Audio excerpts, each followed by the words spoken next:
protagonist in hero form shouts that he did it, he defeated the Demon King. The phrase is said that if a person is stupid, he will be captured, but if he is kind, he will be used. Blood flows from the hero's cheek. He holds his heavy sword firmly in an upright position. He says that now the world will be peaceful. However, our protagonist ends up tied up at the cross. He thought so. He thought the world would be peaceful. He doesn't understand how this happened. The woman looks at him with cunning eyes and says that now that the Demon King is dead, the only possible threat to the royal family is him, the hero. Even if he just obediently became her stupid but cute puppet, she says she will make him realize how serious a crime it is to reject her. The princess. All the people at the square shout and demand to kill him. Everyone wants the hero dead. The hero watches this in horror. He does not understand how this happened. In 1 second, he becomes crazy and begins to smile. He laughs heartily. The princess asks him in surprise if he is ready yet. The princess leaves and says how bored she is. So she leaves the wart to his executioner, who stands with an axe. The executioner does his job, but the hero remains conscious. Blood flows from his body. He keeps shouting after the princess that he will kill her. As soon as the blood starts flowing, the rats run around him, then climb up and cover his body. He keeps screaming that he will take everything. He will burn them all. He will show her despair and turn them all into dust. He promises to kill them, make them suffer in agony and tear them to pieces. He promises himself to kill this woman who deceived him and all the traitors as well. He wakes up in another dimension. He is barefoot. There are no scars or wounds on his body. He looks at his hands and realizes that this is a white world. This is where he started. He was here before he was reborn in this world. He is embraced by a girl in a beautiful dress. He asks her if he finally managed to die. The girl cries and continues to hug him, pitying and moaning about his fate. She calls him her beloved, her hero, Raoul. She asks if it is true that this had to happen. Raoul rudely pushes the woman away, calling her the goddess of love. He asks her how she felt watching him die in vain. The goddess sits on her knees in front of him, sobbing, and asks him to torment her more, because she must give him strength. She sits up and places her hands on his torso. He reaches out to her chin, saying, if this regret and her love is real. She looks at him expectantly. Raoul smiles and says that if she loves him, then let her resurrect him and let him destroy them. He asks what she will say to that. A year later, in the kingdom of Kurz, in the Verbach's stead, the maids admire their mistress. They say that she is magnificently beautiful. They are sure that Emile will be enchanted by her. The mistress stands in a beautiful dress, her hair tied in a ponytail with a huge bow. Suddenly, the mistress takes out a noose. The maids ask her what she thinks, because this is a dress of the highest quality, created especially for this day after all. The pure white color suits her white skin and beautiful blonde hair. Here she hits one of the maids and orders her to be silent. She falls with a groan. The rest freeze in horror. She asks her if her eyes are empty. She groans, and through her sobs says that she sincerely apologizes to her. She repeats these words 3 times, which anger the lady even more. She continues to hit and screams, let them look at her appearance. Let them look at her expression today. She asks angrily. She must have something more suitable than this dress. The maid says that this dress was given to her by Emile for today's wedding. The maid understands what is about to happen. The lady's face suddenly becomes sweet. She turns to the other living maids and asks if they could bring her another dress to change into. They immediately obey. She accidentally steps on the maid's body and then asks the others to please remove the unsightly thing. The maids obey her and continue to serve her. At this time, there is a man with long hair of different colors standing behind. He thinks that this is a bad sign for the princess to leave. The recent incidents were the same. A month ago, the soldiers guarding the gate were wiped out. On a clear day, they mysteriously died not only with a pool of blood, but also a large pool of water. This man thinks to himself that the Royal Order of Knights is desperately investigating, but they have not learned anything about the culprit, not even whether he is a demon. In addition, he kneels down and pays respects to Victoria, the princess. He thinks she's amazing. The princess turns around, calls him the Royal Knights Commander Sandlier, and asks what's going on. The commander thinks that if it is for the sake of protecting this beautiful man, even if she does not like it, he tells the princess that he can't make her change her mind, and that holding the parade until he resolved the incident a month ago would not have been possible for him to live if something had happened to her. The princess says that this may be true. B. The fact that if even one scratch appears on her skin, she promises to destroy the order that protects her. The commander begins to doubtfully say that this is, of course. However, their strong defenders have been defeated. Their resistance has been ineffective. Preparing for the worst-case scenario is the job of the knights. Also, recently, the leaders of their country have been dying one after another from an unknown disease. He guesses that it is almost as if they were cursed. Princess Victoria says with a yawn that she is not interested in unsightly things. She doesn't care how many withered old people die. What he says, in her opinion, has nothing to do with her. The commander says that they all repeat the same words, delirious from high fever. They are dying and ask for a blessing from Her Highness the Princess. Victoria is happy and says what a wonderful devotion they have. The commander says that the case of the murder of the gate guards and the mysterious words of the sick man are happening at the same time. He feels the presence of some invisible thread that is connected to all of this. He asks her if she could at least postpone the parade until they catch the criminal who killed the soldiers. The princess asks what there is to fear. Now that the Demon King and the hero are dead, she despises showing fear. She adds that no matter how dangerous it is, they have many shields on parade. The commander wants to say something, but the princess uses her charm and says that they, the knights and the people, are her shield after all. She is the sacred treasure of the country, the only one of her kind. Sandler thinks to himself how cruel this woman is. Victoria asks him if she is right. Sandler looks at her with loving eyes and says that, of course, both the citizens and he himself will be her shield. The parade begins. Everyone is shouting and happy that the princess has arrived. They all congratulate her and ask her to wave. Princess Victoria and her prospective husband Emil ride along waving to ordinary citizens. Victoria thinks to herself, how wonderful this is. They are all shouting how beautiful she is, and that she is a treasure of this country. Victoria openly enjoys it and thinks that this is right, and that this is a great greeting. Emil tells her that she has amazing support and that all the citizens are fascinated by her. She openly says that she is the one the citizens love and that he is just an addition.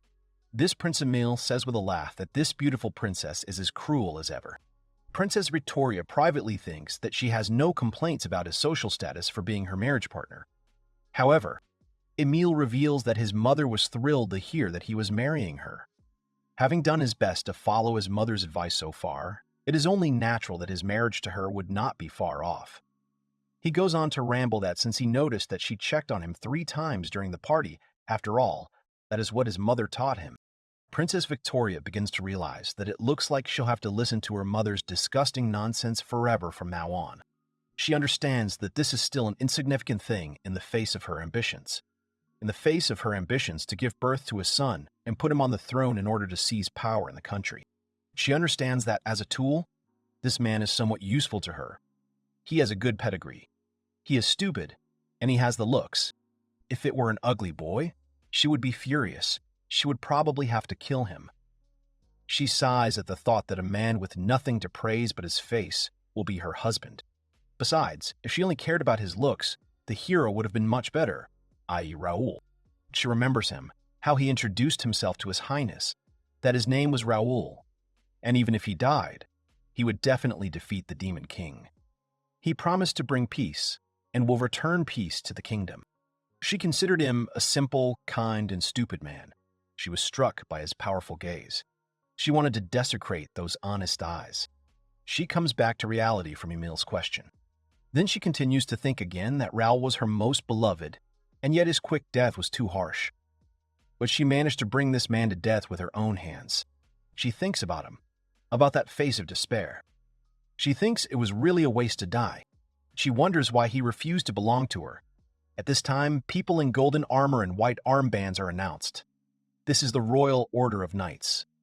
People think that they look promising. Someone shouts that the dignity emanating from their princess, who can accompany this. Sandler part of the elite force who swore allegiance to the royal family. For this, only the highest particular among the young nobles who have achieved literary and military art is selected. Princess Victoria wonders if it would hurt her. She might as well greet the shields protecting her. She smiles and waves at them. Her smile makes everyone clap and wish her health. Princess Victoria admires this applause. In this great country, rich and full of laughter of citizens, she declares to herself that this country is hers. That is, this world belongs to her. The princess bows, thinking that she will capture everything except this man, the hero. The wedding ritual begins.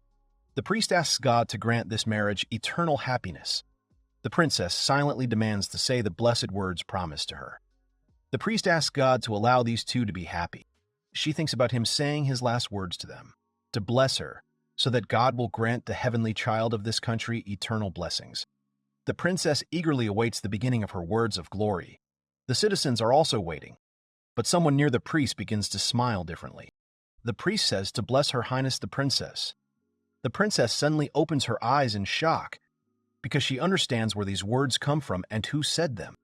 The next second, the princess's face and entire body are covered in someone else's blood. She remembers Sandler's words, who said that they all repeated the same words while they had a high temperature. The priest falls, bleeding. The words to bless Her Highness the princess rung through the princess's mind over and over again. She panics, wondering if this is just a coincidence. And then she realizes that something is wrong and turns towards the priest's assistant. The man takes off his hood. She recognizes his black hair, red eyes that look like they are burning. Princess Victoria freezes in horror and asks him in a trembling voice, "He's joking, isn't he?" Raoul asks her with a grin how she has been, since so much time has passed. As he speaks, he places his hand on his chest. Princess Victoria starts screaming that it's impossible. She could have sworn he was dead. He takes a step towards her and says he was resurrected from the depths of hell to take revenge on them all. Raoul remembers the time when he was dying and was going to be reborn to take revenge on everyone. This girl, the goddess of love, asked Raoul to scold her more for loving him, but she did not help. Raoul then asked himself, because she is a completely crazy deity. He met this girl before he was reborn. Then he thought that he would become a savior. Bring peace to the world, bring them salvation. Although it doesn't matter anymore. Maybe because she is the goddess of love and blindly supports him. Some nonsense about him being her lover, or something like that, in Raoul's opinion. He tells her that all this happened in accordance with the wishes of their gods. She denies everything, and with tears in her eyes rushes to him, and in a trembling voice says that pure people will kill their savior. He then asks her to remember this well. He takes her by the chin, lifts her up. She looks at him in surprise. Raoul says that this is the true nature of the people she wanted to save, so let her not forget the fate of the one whom God chose as his savior. The goddess of love listens. She says that they were wrong in their judgment. They will no longer bring them salvation. Raoul interrupts and asks, but they love these barbarians. The goddess of love and tears confesses that the one she loves is Raoul. It is he. Raoul smirks and says how dirty she is. The goddess reaches out to him, to his face, and says that the eyes that carry a strong will, a fearless look, to have the power that could control the world if he wanted to. Every part of him has meaning to her. Here Raoul realizes that she is the goddess of love. It seems that she can be surprisingly useful for him. He tells her that if this is true, then let her lend him her power. He asks her to resurrect him and let him destroy them. The goddess of love steps away in surprise. He asks her if she can do it. She says that until a spirit that has already died once is purified, it should not return to Earth. Also, goddesses who break any laws will be stripped of their position. Raoul says he doesn't care about the rules of the gods. She either can or she can't. He starts manipulating and asking if this is how she feels about him. She screams that no, it's not like that. Raoul then demands that she do it. She lowers her eyes in embarrassment and agrees. He thinks that these people were the main reason for everything. He will use anything to take revenge. Raoul puts his hand on her shoulder and says that, although he did not expect her to resist, because of people, he went through a sad experience. The goddess of love asks for his forgiveness. Raoul says that he still has a wish to return his other power, which she sealed. She screams that she cannot do this because it is the power of darkness. She must destroy and take everything. Then his soul will be consumed by darkness. He wonders what she is trying to tell him now. The moment the most important thing was taken away from him, he ceased to be human. The goddess of love asks him why he doesn't live here with her happily in paradise for all eternity. Raoul says that if he wanted to feel it now, this will only happen as long as he watches them suffer. He says that he is the savior, so he will bring salvation to this world teeming with demons by killing them and purifying the world. She asks if he really means that he is going to go down the path of bloody slaughter. He replies that he is, and he will purify this world. The goddess of love clasps her hands and says with a moan, "How wonderful! Even if he has succumbed to darkness, he is still beautiful." Raoul smiles and thinks she is crazy. Raoul demands that the goddess of love fulfill his wish. She reaches out to him and says that she will do so, because his happiness is her happiness. They meet with their lips and unite in a kiss that then gives all the strength from the goddess to Raoul. He feels powerful and says in a frenzy that this is his true strength. He tells her that all she has to do is resurrect him, and he asks her to do it quickly. The goddess of love, with a cloudy, loving look, says that it is the second time she has been so hurt by parting with him. She says words that say that she is sending him to the earthly world and granting him the blessing of the goddess. Raoul, hearing this prayer, smirks at the blessing. The goddess of love tells him to go, and that this is the beginning of his new legend. He opens his eyes, full of madness and power, and realizes that perhaps it is time to begin. To begin cleaning this damned world. He finds himself in a field and then approaches the kingdom. There, the knights tell him to stand still because Princess Victoria is holding a wedding ceremony, and only the nobles are allowed into this place. They tell him to turn around and get out of here, and suddenly he disappears, and they wonder where this guy went. The guy kills all the knights on guard at once, piercing their bodies with huge, sharp fangs made of earth. He thinks that it is not very hospitable on their part, although he remembers very well how these vile soldatons swore at him and then killed all his comrades. He says with a crazy smile that it means the princess is going to get married. He is interested in this. It's been a month since he rose from the dead. Now he's standing right at Princess Victoria's wedding ceremony. He was looking forward to this day. Princess Victoria, horrified, walks away from him, shaking her hands and screaming that this is disgusting. What disgusting? Raoul laughs heartily and says that he expected nothing less from the princess, which means that for her, another person's life is disgusting. He says that's great, and that he will pretend he didn't know about it. Then Sandler comes up and yells at the princess to step back. He shouts, standing in front of the princess facing Raoul, that he killed God's messenger. This is none other than a demon who took the form of a hero, because the hero died a year ago. Raoul asks what kind of God's messenger this is. Then he steps on the corpse and asks if they're talking about him. He asks if they know that these guys not only rob the church patrons, but also, for example, find false charges to execute people. He asks Sandler if he even knows how many people died from this. Sandler is horrified for a moment. The princess screams at him from behind that he's just pulling the wool over his eyes. Princess Victoria yells at him that he is a demon, so let him show his true form. Sandler tells the princess that it is not safe. Raoul asks not to talk nonsense, because this is his true form. The princess screams that he is lying because he's been dead for a long time. Raoul demonstratively cleans his ears and thinks that if she does not believe him, then they will remain standing there. The princess screams that she will not believe him. Then Rhysand screams that she will not believe this. Raoul thinks that this girl is not going to believe him. He resigns himself and says that, let it be as she wishes. He suddenly approaches the princess, grabs her by the hair and tells her to look at him closer and asks if he's real or not. Sandler orders the knightly order to attack.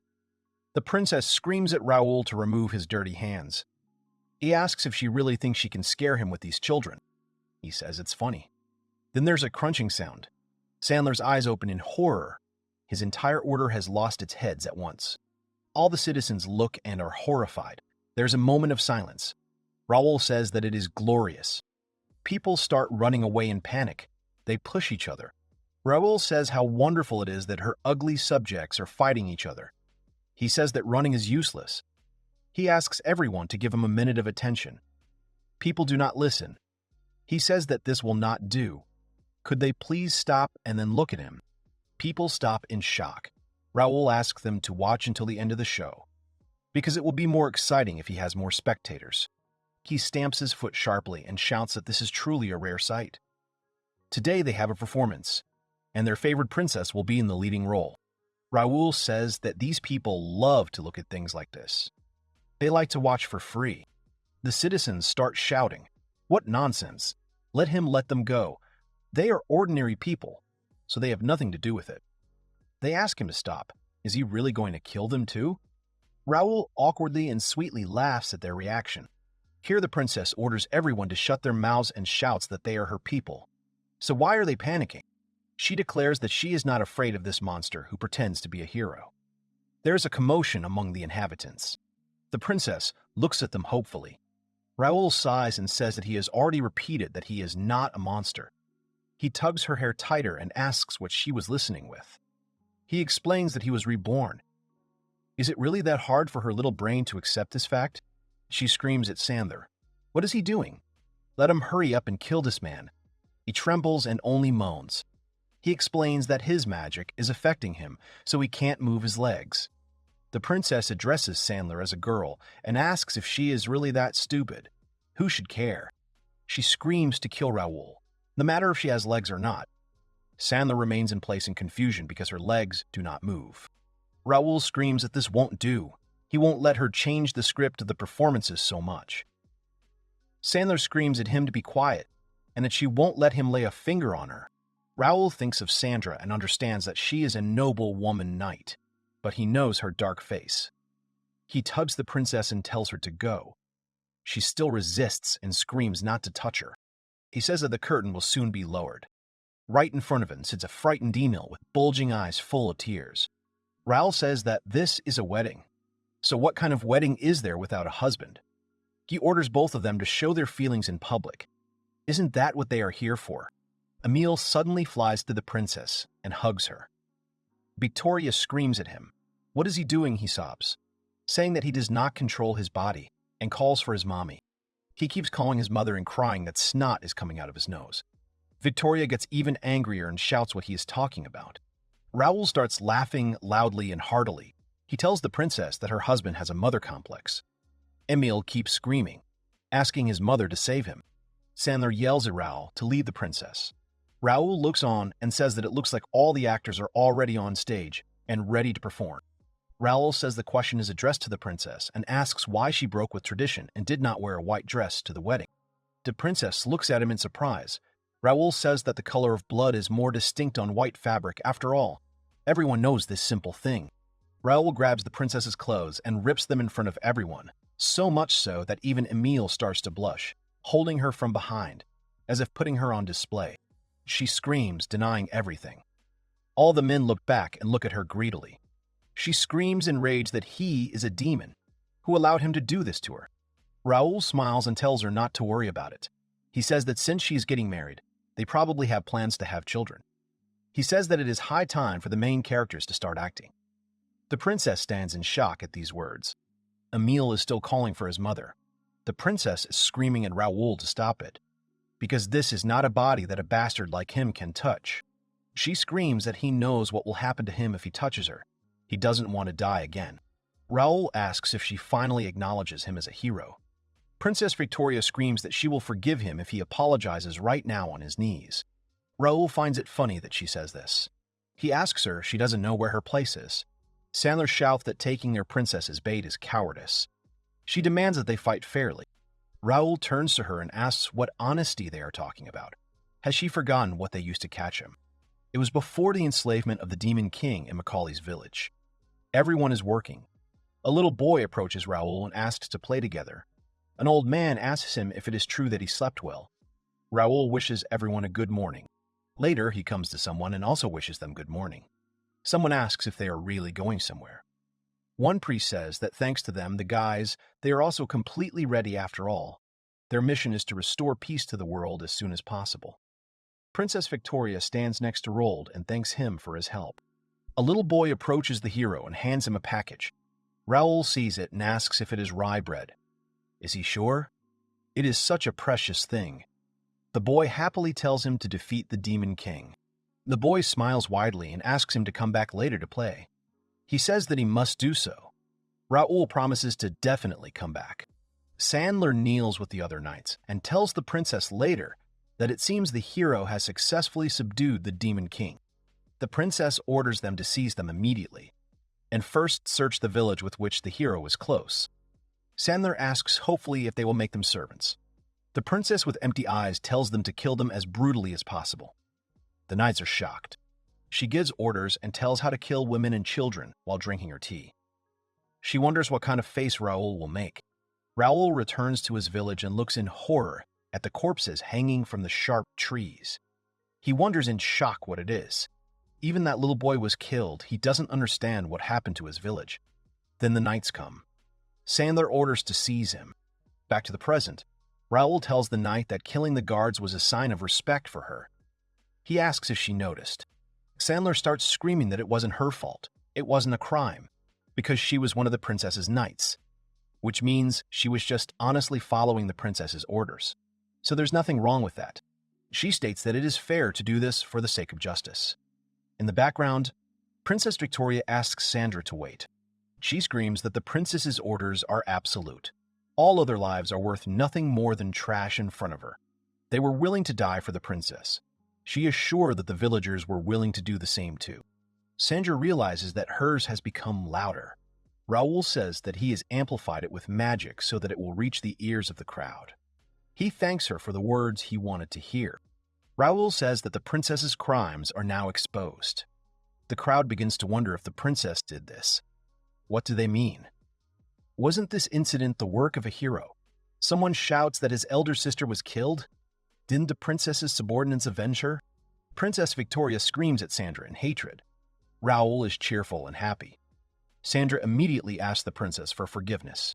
Raoul suggests having some more fun. He snaps his finger, after which Sandra's fist flies straight into the princess's face. Sandra freezes in horror, and the princess, missing a tooth and with bruises on her face, furiously asks her if she realizes that she hit her beautiful face. Sandra says that it is not so, and that her body moves on its own. Raoul in the background is simply dying of laughter at her reaction. Emile stands behind and keeps telling his mother that he is scared. Raoul, laughing, orders Sandra to hit the princess in the face. She continues to hit. The princess groans in pain. Emile continues to sob, and Raoul stands, satisfied with the spectacle. The beaten princess says that this is unforgivable. Raoul asks with a smile, because her sweet face is now in disarray. The princess says that at least a face is just a face. Raoul smiles and says that's a good idea. Her face doesn't matter anymore. He approaches her and tells her that they are going to the finale. He promises that she will atone for the sin of killing her older sister. Shortly before the subjugation of the Demon King, a certain woman with dark hair prays in front of an altar. Raoul addresses her as a sister and tells her that this body is no longer just hers, so she should worry more about herself than him. She strokes her pregnant belly and says that she is already tired of hearing these words. Raoul smiles when he sees her. The sister explains that this church was built by a saint who had some spoils from the war. So, Raoul finishes her thought by saying that this will certainly provide him with protection. He smiles and asks her if that's true. The sister smiles sweetly, embarrassed. He tells her she can't speak for others. She says she's just worried about her little brother. He assures her it's nothing to worry about. He places his hand on her belly and says that the next time they meet, he will probably already be born. His sister tells him that the three of them will wait for him. The sister says that the hero should carry him in his arms. Raoul smiles warmly at her and says that he is just his uncle. His sister kisses him on the forehead. She and her husband stay and promise that they will pray every day for God's protection. Later, when the hero is already captured in the village, they bring him to the princess. She is glad that it did not take very long. She asks him how he is. She never thought she would be caught so easily. He screams and asks what this all means. What crime did they catch him for? Princess Victoria states that his crime is that he exists. They needed his power to subdue the Demon King. But now that the Demon King is dead, he has become useless, and unnecessary things must be thrown into the trash. The hero screams, why did she burn the village? Because these people were innocent. She answers that she was not the one who burned it, because it was the hero who did it. At these words, Raoul's eyes fill with horror. The princess tells him that if he belongs to her, She can save him. She says that she does not like his look. Then Raoul spits right in her face. Raoul tells her that he despises her eyes. The princess wipes her face with a napkin, thinking that she would rather defile him. She orders Sandra to take the hero away from here. Raoul resists and screams what she is going to do. Sandra takes him away. The princess says that a real show awaits him. They come to the church. He felt the smell of the church. The princess tells him to raise his head. He smelled blood and flowers. His sister lay in blood before him. He bitterly recalls her words that he should carry her child in his arms. Back to the present. Raoul suggests moving towards the finale and says that she will atone for the sin of killing his older sister. The princess screams in horror at what he plans to do. She feels like magic is being used on her. Meanwhile, Raoul convinces himself to suppress his anger because he can't just kill her. He clenches his fist and says that her betrayal is destroyed. Blood flows from the princess's body. She starts coughing up blood, screaming that she's in pain. She falls forward and continues screaming in horror. Emile, from behind, asks in a panic, "What is this? It is scary." He asks his mother again what happened.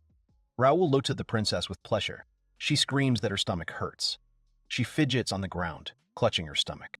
Raoul says, as if worried, that if she continues to scream, she will die from excessive bleeding. Raoul says he will stop the bleeding because if she dies now, it will be boring for him. He uses magic and asks her, "Now it shouldn't hurt anymore." She shrinks and doesn't answer. Raoul waits for an answer. Suddenly the princess starts screaming that this is incomprehensible, that it is absolutely impossible despite the fact that he was her tool, even if he's just a pawn, then she has had enough. She does not understand why everything turned out this way. Raoul says he means they reap what they sow. She is just getting her comeuppance for her wrongdoings. He smiles and says he is just copying what they did. He turns around and awkwardly says that he forgot. He turns to the other knights and says that they should be excited too, as they will eventually get their turn to die a miserable death.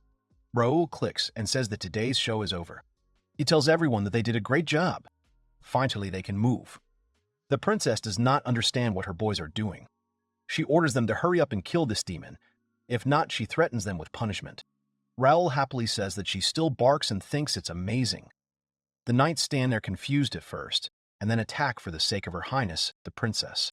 3 knights stab Raoul with their swords. Blood flows from the wounds. He coughs. The princesses begin to rejoice.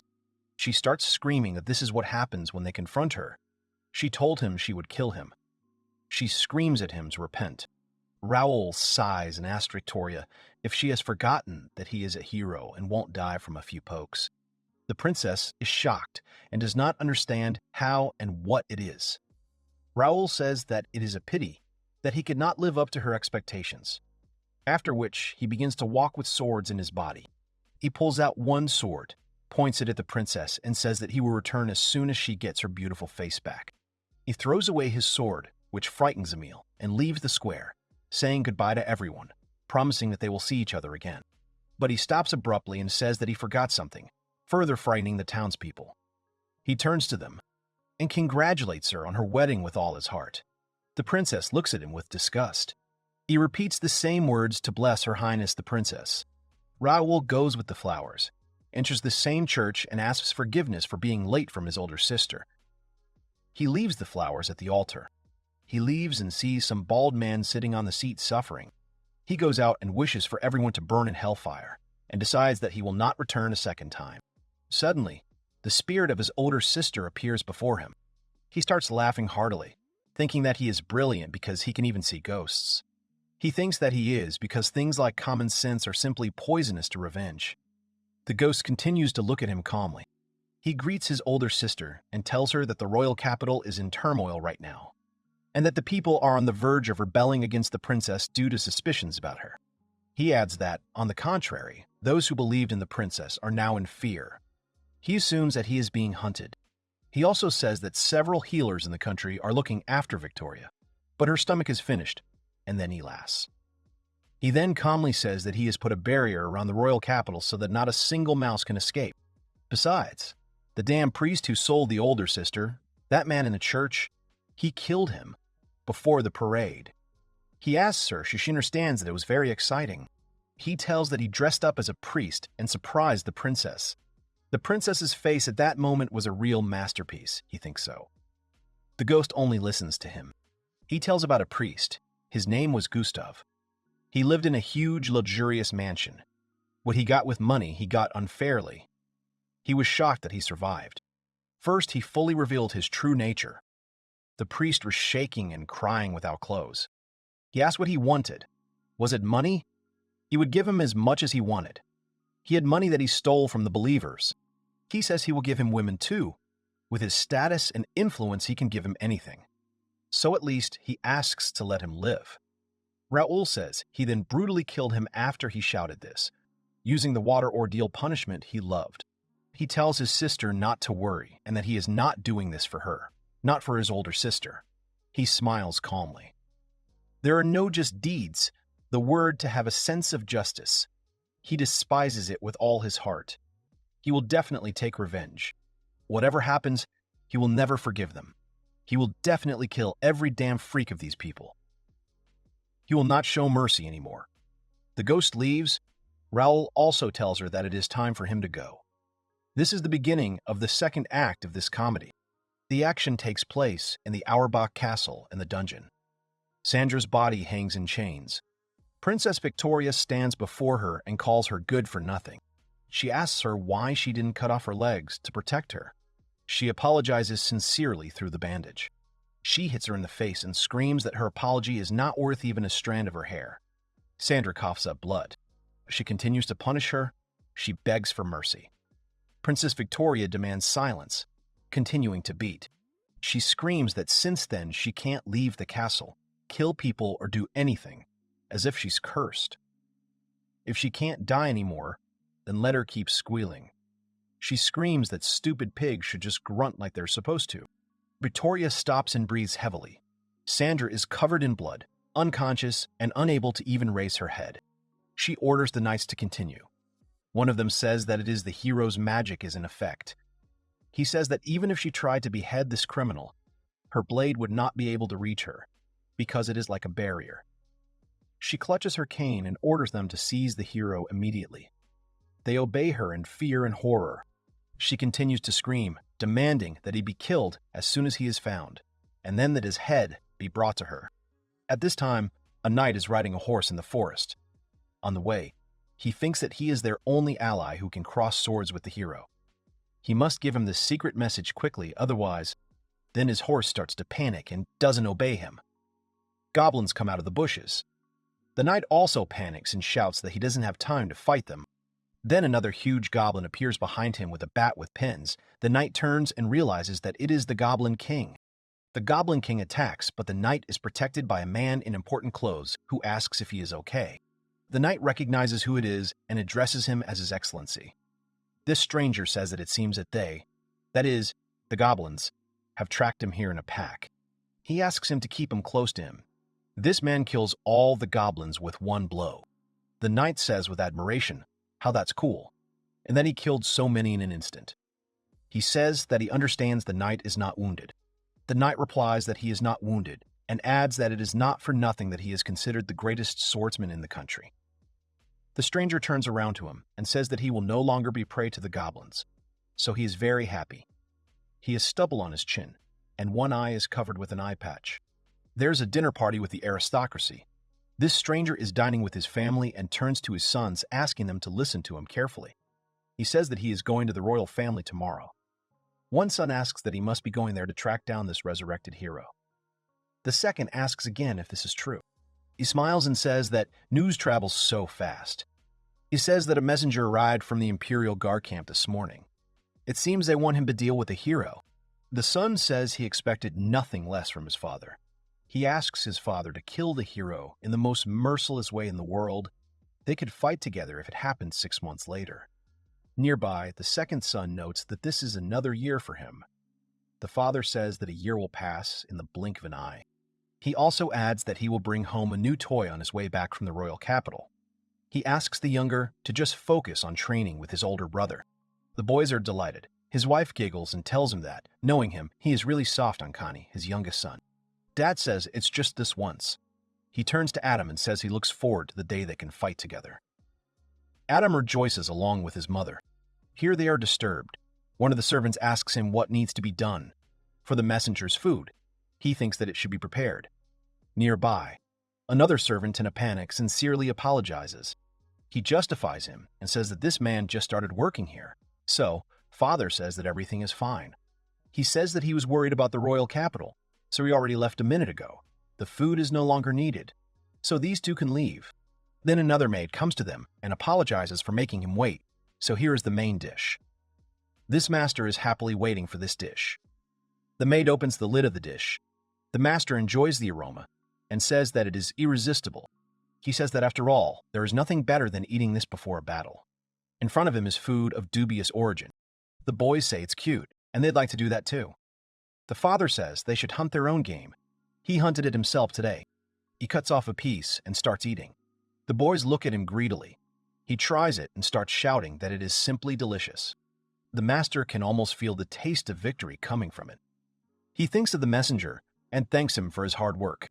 The next day, at the castle of Abret in the northern fortress, the master on horseback says goodbye to the 7 owls and says that then he will go.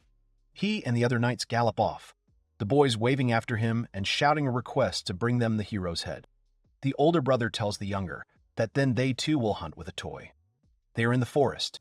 Blood is spilled. They run up. One says it's quite noisy because it's a kobold. The younger one says it's because the older brother is breaking his throat.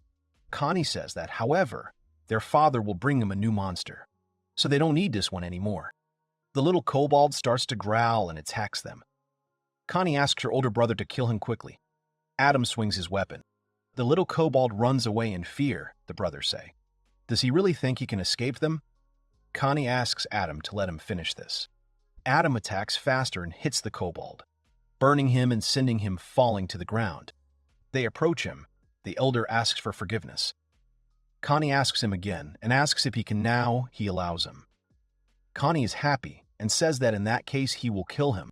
Suddenly, a man comes up to them and calls them stinking brats. He asks if they are playing with fire. He thinks it looks funny. Adam and Connie turn to him with fear in their eyes. Raoul stands next to them with a wide smile and asks them to let him join the two. This is the story of what happened a month before the wedding procession. All the knights at the gate ask the stranger to stand still. They explain that in a month there will be a parade in honor of the princess's wedding, so entry is strictly prohibited. Raoul is ordered to turn around and stomp out of here. One of the knights says that he has seen him somewhere before. Raoul smiles and playfully says, "I wonder which one of them to choose." Then the knights realize that it is impossible, because it is the hero Raoul. The knight is ready to swear that he is dead. Here, everyone immediately surrounds him with their spears in the direction of Raoul. They discuss in horror whether this is a ghost.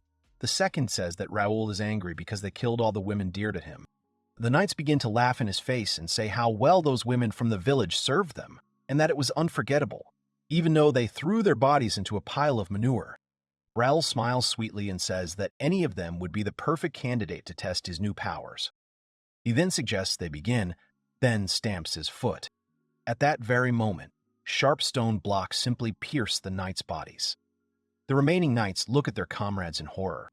One starts screaming that they were just obeying the princess's orders if they hadn't used women. Then Raoul says that then he would slowly use him too. The boulder comes out right at him from behind. He starts screaming in pain and telling Raoul that he is a heretic. He just laughs and says that they are both heretics. Raoul is sitting on the grass by a tree, admiring the sky and saying what a nice weather it is. Then they shout at him that his father will not forgive him for this, so he should quickly untie the rope. Adam and Connie lie tied up next to him. Adam screams that he is General Brown's son. The little ones agree with him. Raoul asks if he is so energetic he would not want to dig holes with these guys. He points to the people, maids and servants, who are actually digging holes. Raoul orders them to dig faster, because the sun is already setting. Raoul tells the little ones that he is going to pay them a special favor after this, so for now they should just sit quietly and calmly. The little ones fall silent, and the servant shouts to Raoul what he has found. Raoul happily says that it is wonderful and accepts to watch. There are human bones in one of the pits. Raoul announces that this is correct and that for their game of digging bones, Enrico is a groom. He earns 1 point in the leaders, so the rest should also try their best. The servant indignantly asks if that was all. Raoul grabs him by the hair and says that he'd told him not to lie. He asks, he knows that this is not enough. Raoul says how many people died in his castle. The servant trembles and asks him to let him go. Another servant says that some were found here too. Raoul points to the bones and tells the servant to look. It looks like there is some brutal evidence. They examine the bones. Raoul asks the servant if the general ate meat yesterday. He looks away and says he didn't. Raoul squeezes his head and repeats that he told him not to lie.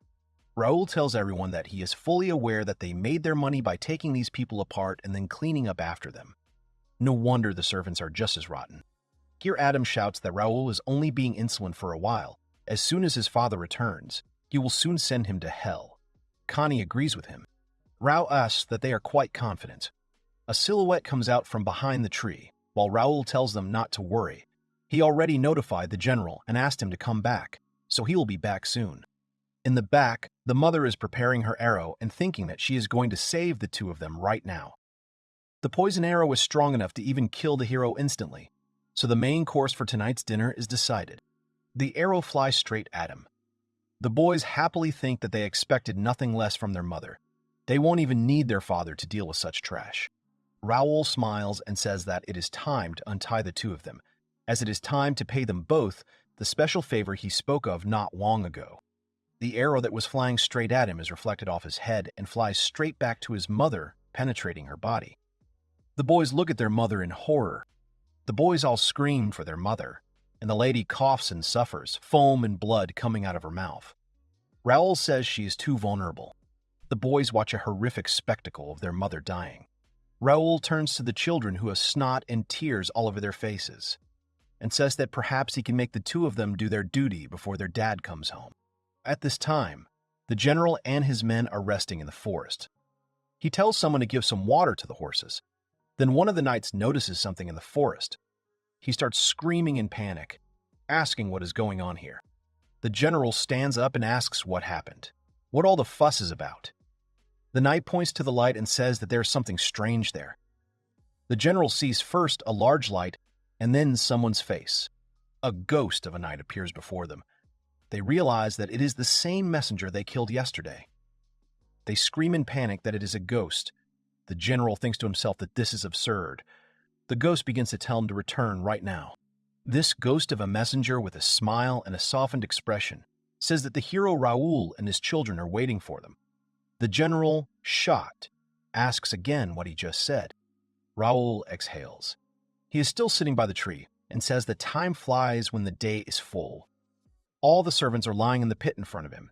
Raoul says angrily that this is what they deserve. He says that after all, dark magic is really convenient. He can easily see a person's past. Spirits emerge from this mountain of corpses, one says. The order is ready. Others follow him and say that murder is the best thing. They believe that the owner is a great person. He gives gold for getting rid of corpses. They wonder when the next time they can kill is. Someone thinks it might become an obsession for him. Raoul hears everything and says that people are really dark. These commoners working in common jobs, these powerless weaklings for whose salvation he risked his life. In their hearts are rooted rotten souls, which gladly sacrifice others. He sighs and says that it seems like he had absolutely no idea about humans after all. He thought that what they were all doing here was a demon specialty. It was all because of their master. Originally speaking. Here, this master approaches him in rage and anger. Raoul says that he came, what he expected. He wishes him well in his home. Right in the tree hangs the body of his wife in blood. Raoul, with a sense of his own superiority, says that they were waiting for him.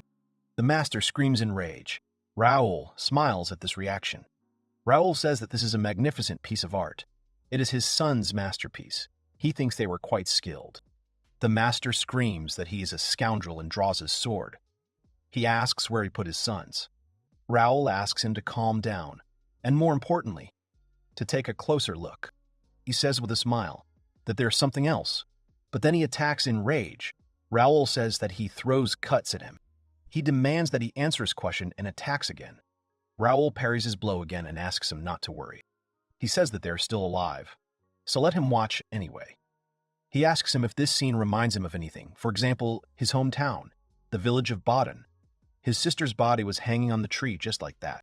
A few years ago in the village of Baden, little Raoul was looking for something in the trees and finally shouted that he had found it. He picks mushrooms and tells his older sister that he found mushrooms. His older sister shouts at him that he is right and that he did a fantastic job. At dinner, they both want to eat with great appetite, but then their mother comes and asks if they have washed their hands yet. This is the village of Baden, a small settlement located in the western part of the kingdom of Kurtz. He was born and raised in this village and lived peacefully with his mother and older sister, a family of 3. Even that day, they were enjoying life quietly like everyone else. They tried to catch rabbits. It turns out that a man is covered in blood. They recognize him and call him Uncle Hans. He says that the village was attacked. The boys come and see that the whole village is in flames, and coming closer, Raoul is horrified, looking at the body of his mother. Reinforcements arrive. This is the master. He asks if there are survivors. They are here to help. He says that he heard that some demons attacked. However, as soon as he sees the corpse of a woman, he says how cruel. He asks if this is their mother. Raoul's body begins to glow. The master understands what this light is and quickly approaches Raoul. It seems that at that time, his resentment awakened heroic powers in him. The master tells him that this light is a sign that he is a hero. He says that he is sorry that he did not manage to get here before the demons attacked, and yet he is glad that he was able to save at least them. He asks why they do not go with them to the castle. He holds out his hand and says it's to defeat those vile demonic fiends. Raoul swallows. He shakes his hand. He arrived in the capital together with the general and began to undergo training in the royal capital as a hero. Just like that, without realizing that it was a path specially prepared for him according to the plans of the people.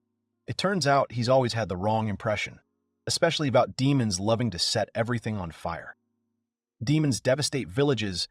Demons take people's lives. Stupid. He naively believed everything their people said. He quotes him as saying that he doesn't want anyone else to experience such torment, that he must destroy all demons for the sake of humanity. He wondered what all of this was about. The general asks if it's just revenge for that time. Then he says that Raoul is absolutely right. He is the one who burned his pathetic village to the ground. It was exciting after all. It's rare that you get the chance to commit genocide on the orders of the king. However, he couldn't forgive himself for not being able to kill him. What part of a brat like him is a hero? Even if he is, he screams that he is the strongest in the kingdom. He smiles creepily and says that he should be told what his mother tastes like. He says that she was amazing, covering for a guy who was on the verge of death. She begged for his life. She said that if he was going to kill someone, he should kill her. He should just let the baby go. She begged him. Having such a rare opportunity, he cooked it right in front of the child, and he thinks it was so good it was finger-licking good. Raoul asks him with a smile, "So what?" The general is surprised by his calm reaction. Raoul says that he could have been bored, but this story with food, he basically already knows all about it, so that's why he was able to repeat it like that. He sees his wife's corpse behind him. Also, he claims that he is the strongest despite the fact that he has continued to do it since then. He really doesn't get tired of it. The general goes on the attack, shouting that this is nonsense. If he did not have the title of hero, then he would be just a seedy youth. Raoul will never be able to compare with the strongest man in the opinion of the general. The general declares that he will be judged right now. Raoul reflects that thoughts such as he is strong or the strongest are driving this man. Then he understands what he must say. He calls him to him and suggests that they start lighting up. Raoul says his sons are chained in the dungeon of his estate. He can save them if he defeats him. The general says that is wonderful. He says that after he defeats him, he and his sons will feast thanks to him. The general attacks, he retreats and says that the bloody murderers he has finally gathered everywhere. He does not hear him and shouts that he is finished, continuing to wave his sword. Raoul moves and sits on the blade of his sword and says that there is no way in the world he would hit him with such a puny attack. The general is surprised. Raoul smiles and shouts that it is finally his turn. He draws his sword. The general attacks again. Raoul attacks back. The general grins, saying how weak his blow is. However, the next second, the general himself, from the weight of his blow, breaks through the ground, Raoul says that he is pinned to the ground, although he is trying with all his might. They push each other away abruptly. The general moves back to the tree and breathes heavily, barely holding his sword. Raoul asks with a smile if he is already out of breath. He suggests that he should just get it over with and notes that it was quick. He shouts in rage at Raoul not to look down on him, calling him a brat. He claims that he is the strongest. Raoul easily parries his blow. The general hits his body against the tree where his wife's body hangs. Raoul asks if he wasn't just bragging about his strength. The general coughs up blood and crawls towards Raoul. He says that they will never lose. Raoul looks at him in surprise. He leans towards him and asks what is going on. Can he still fight? Does he understand that he is already losing? He shouts that it is a joke. He is the strongest here. Raoul takes out a white flag and waves it, saying that this is a misfortune. Then he has no choice. Raoul says to do everything possible, because he will get to him in the blink of an eye. He calls him a brat and gets angry. The general stretches out his hand, a sword. Raoul tells him to do everything possible several times, and then disappears right in front of him. Raoul kicks him in the stomach, causing the general to spit blood and jump back even further. Raoul tells him that it's bad for him. He was so close. Let him try again. The general is still led, again and again crawling towards the sword. Raoul encourages him and tells him to give it his all. As soon as the general reaches the sword, Raoul pushes him away even further. Raoul says that it seems he has played too much. He thinks it is time for them to go to dinner. The general asks him through tears why he cannot defeat him, even if he is the strongest. Raoul smiles contentedly, uses magic, and tells him to just pull himself together and accept it already. He completely destroys the general's sword with his magic. Raoul says that he lost to a mere brat, and now that he no longer has the sword, he will no longer need them. He talks about his hands and strips the general of them. The general screams in pain. Raoul says that he has prepared a very special dinner today.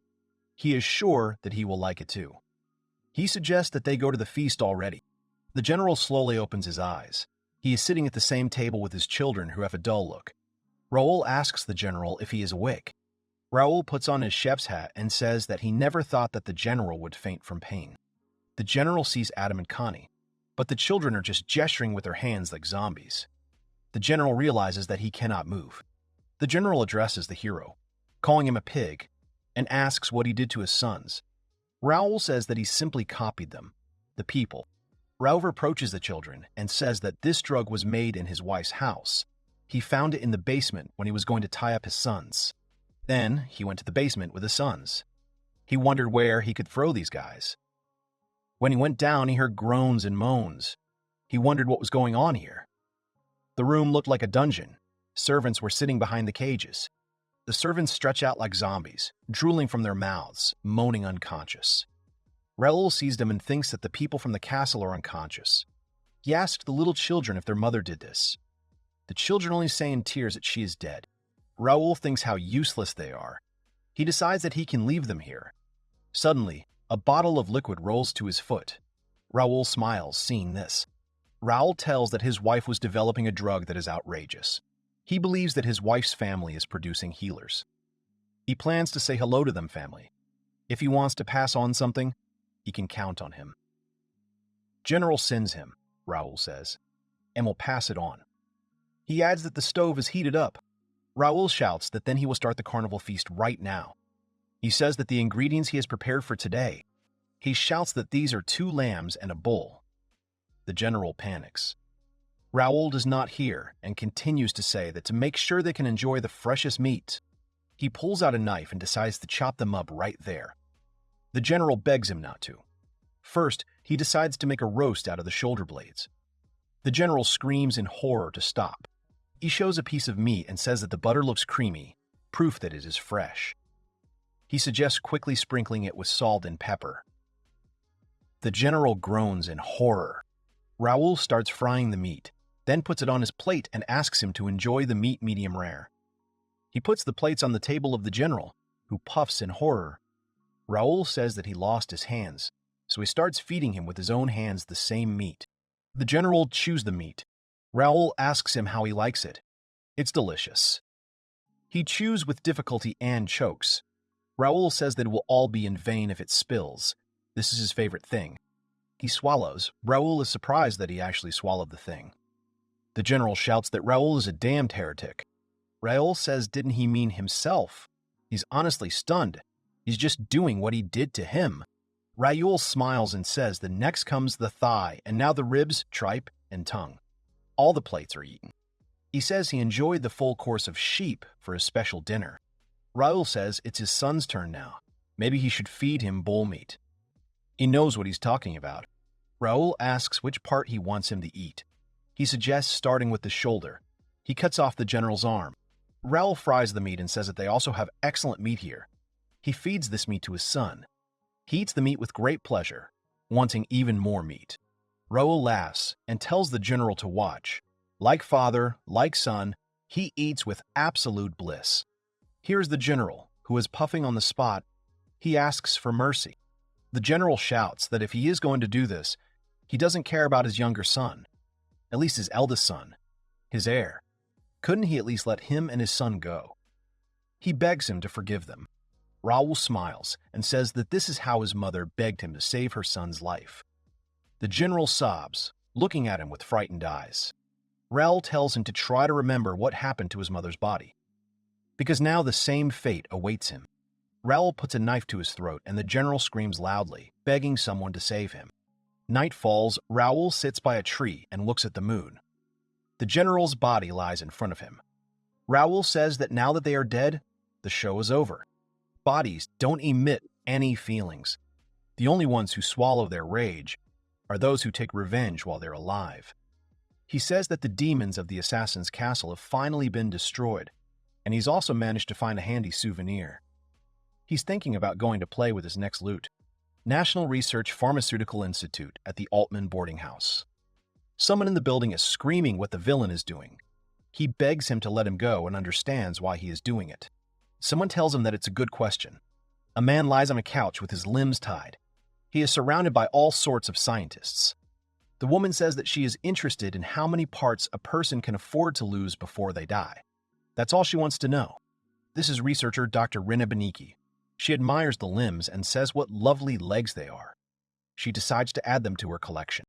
She looks at the brain and asks what would happen if she replaced the human brain with a monkey brain. A little boy calls out to his mother and asks where she is. Rini looks at the boy's head and wonders what she would do with the child's brain. He continues calling for help from Mom. Rini says, "Will be exciting to liquefy it." To Mom, Rini says, "Will be exciting to liquefy it." In the same building, someone knocks on the door. Rin allows them to enter. A blond man enters and asks for forgiveness, saying that he came here for waste. It is the military commander advisor Lucas Eckhart. Rina tells him that he came quite early. Lucas asks about the change in numbers. She replies that there are now 2 more bodies. Lucas opens the suitcase with the bodies of the corpses. Renee looks at it with great desire and is inspired. Lucas asks her if she is going to pay him extra for this. He adds that as long as she pays, he does not mind new bodies. Lucas asks her when the payment will happen. She sighs and says that he always asks about it. She assures him that she will definitely pay him today. Lucas smiles and says that it is because he cannot calm down until he hears her say it. Renee smiles and says that this Lucas Eckhart, the only thing on his mind is money. She thinks what a cunning man he is. A man approaches Rin with a request. Rin is surprised by the request to create immortal soldiers. The Institute's research director, Lord Da Costa, says that this way they won't die quickly from fighting one monster. The Lord asks if there's anything she can do. She asks if it won't be troublesome once they become immortal. He doesn't understand what she's talking about. She says no matter how immortal they are, once their body decomposes, they become trash. She asks what if they use a drug that will make them destroy themselves after a certain amount of time, after they increase the power of the samples and make them destroy the enemy, adding that they will make it curable. T shouts that this is a brilliant idea. C shouts that this is a brilliant idea.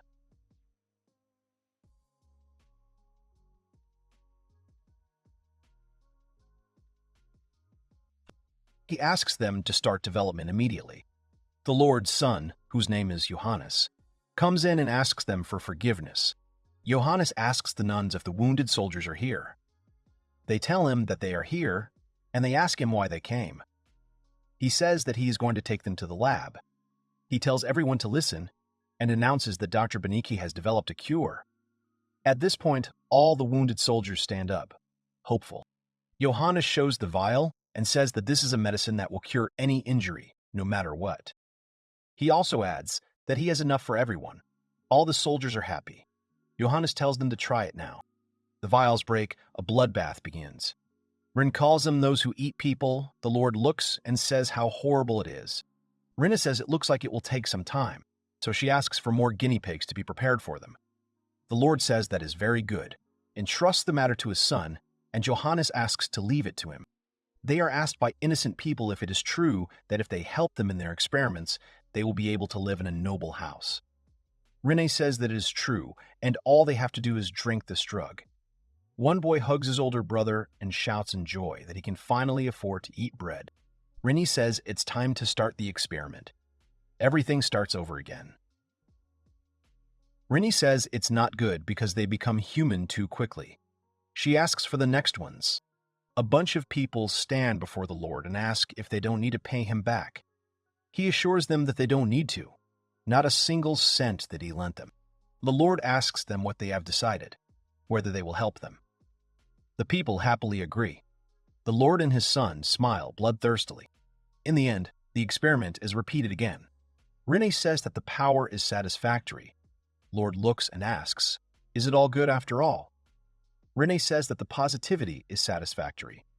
Suddenly, they see something and think, "Did it really work?" Rene shouts that finally. She says that this is the birth of Berserker. The Lord says that she did it.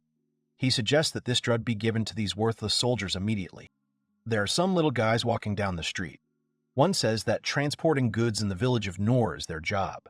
Someone else says that Raoul is currently fighting on the front lines. Maybe they can be useful to him as supply soldiers. They are happy that they will finally be able to repay him for saving them in the slums. Here, Johannes says that they have reached a resting place halfway. He asks them to let go of their load. He tells them that they will go through the forest, but there are many monsters in it, so it will be dangerous. So that they can protect themselves, he wants them all to take this drug. Back to the present day. It is raining and Raoul is sitting on the roof of the building and says that it is time to start an exciting and thrilling game.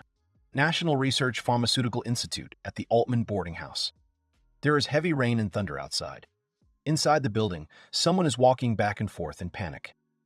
This lord says that this is just ridiculous. He couldn't even imagine that his daughter's family would be killed. He talks about the damned Ernst. He used to boast about his strength, but what was he doing there? He says that if they transport the soldiers from this research institute to the royal capital, how many do they think they will lose if something happens? In front of him sit Rene, Johannes, and Lucas. The son agrees with him and suggests calling the military commander to send them soldiers. He does not want to be killed like his younger sister. Then Rene says that there is no need to be afraid.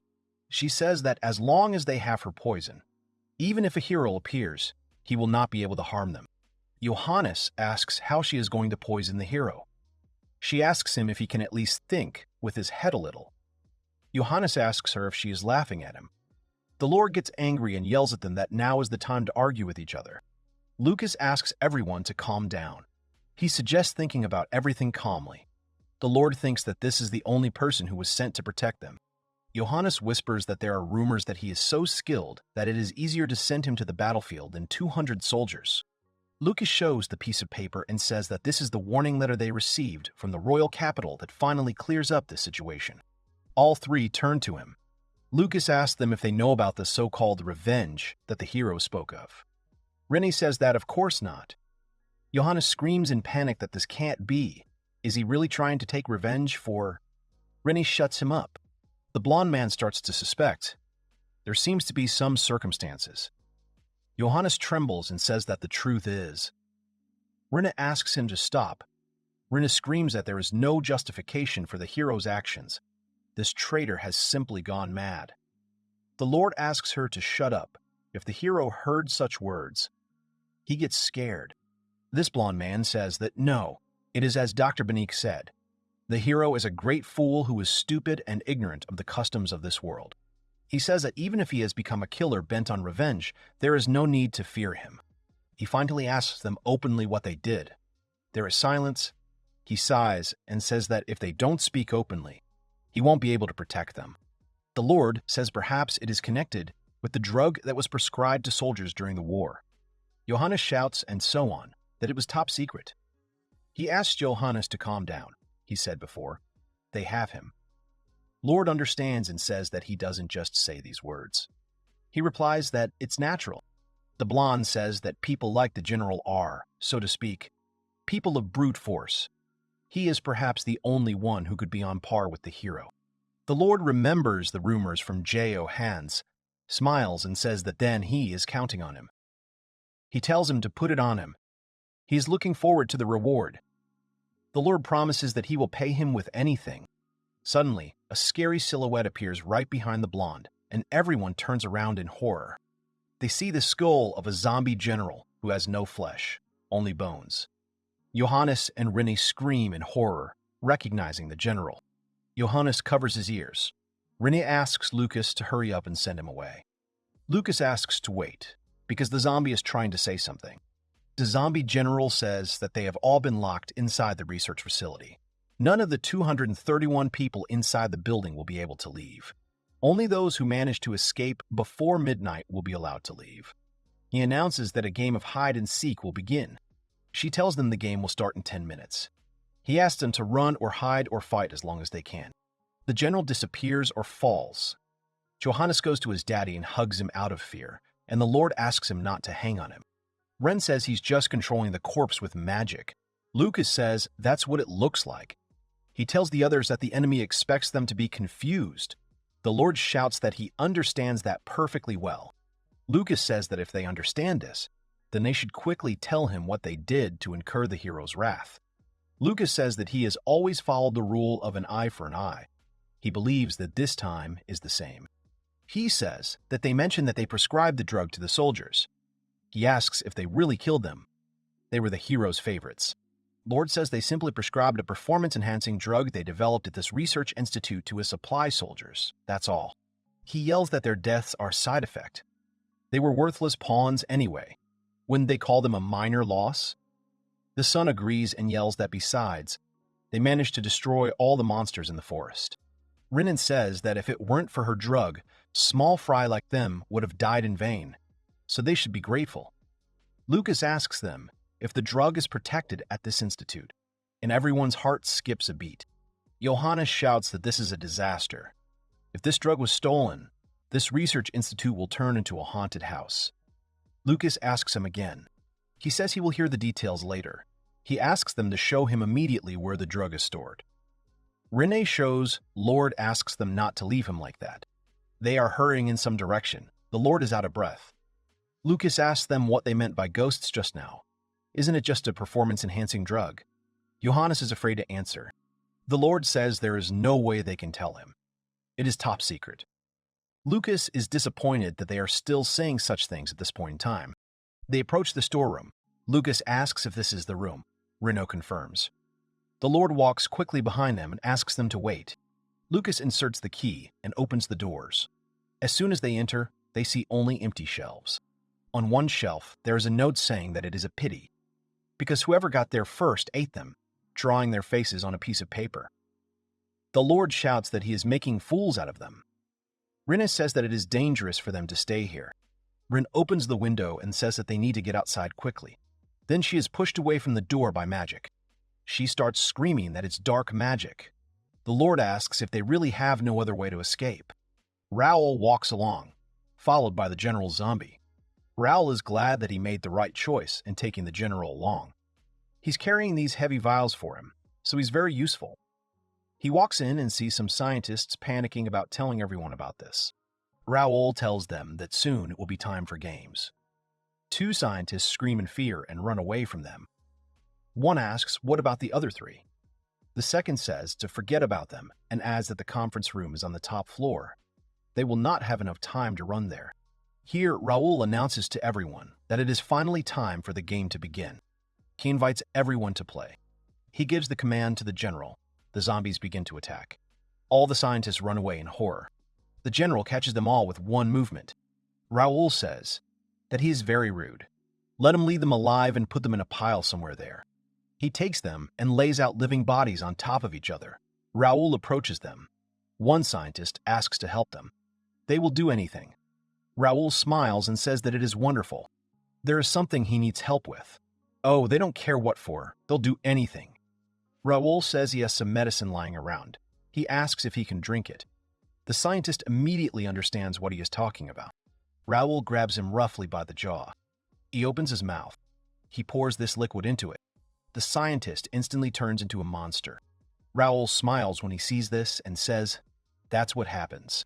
The monster screams over and over again about his throat. Raoul tells him that he feels very thirsty after turning into a berserker. The monster punches the wall with his hand. Raoul says what an absurd power this is. The other scientists are afraid and say that he has turned into a berserker, so they must run. Here the general grabs them by the collar and warns them that they can't escape. Raoul smiles and says that it looks like this place is crawling with monsters. The one remaining monster thinks that he still has a chance.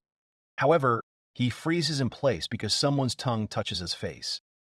The huge berserker monster stands right in front of him and says that he wants water. The monster suddenly grabs the scientist in his huge hand and begins to press. So much so that he suffocates and asks for help with his last strength. Then Raoul steps in and rips the monster's arm apart. The scientist falls. Raoul kindly asks him how he feels. The scientists are perplexed, but look at him happily.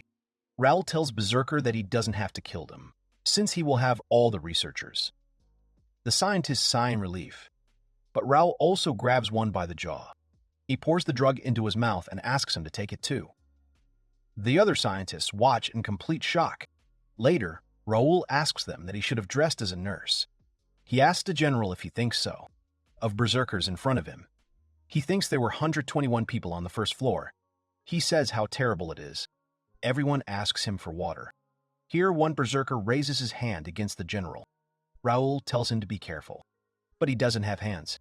Therefore, Berserker crushed the general with ease. The monsters ask for water again and again. Raoul sees the blood on himself and says how disgusted he is. He shouts to the berserkers that this concerns him.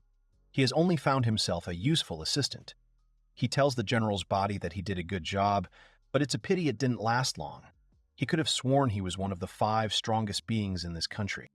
He didn't think the effect of the drug was so great. They were quite strong.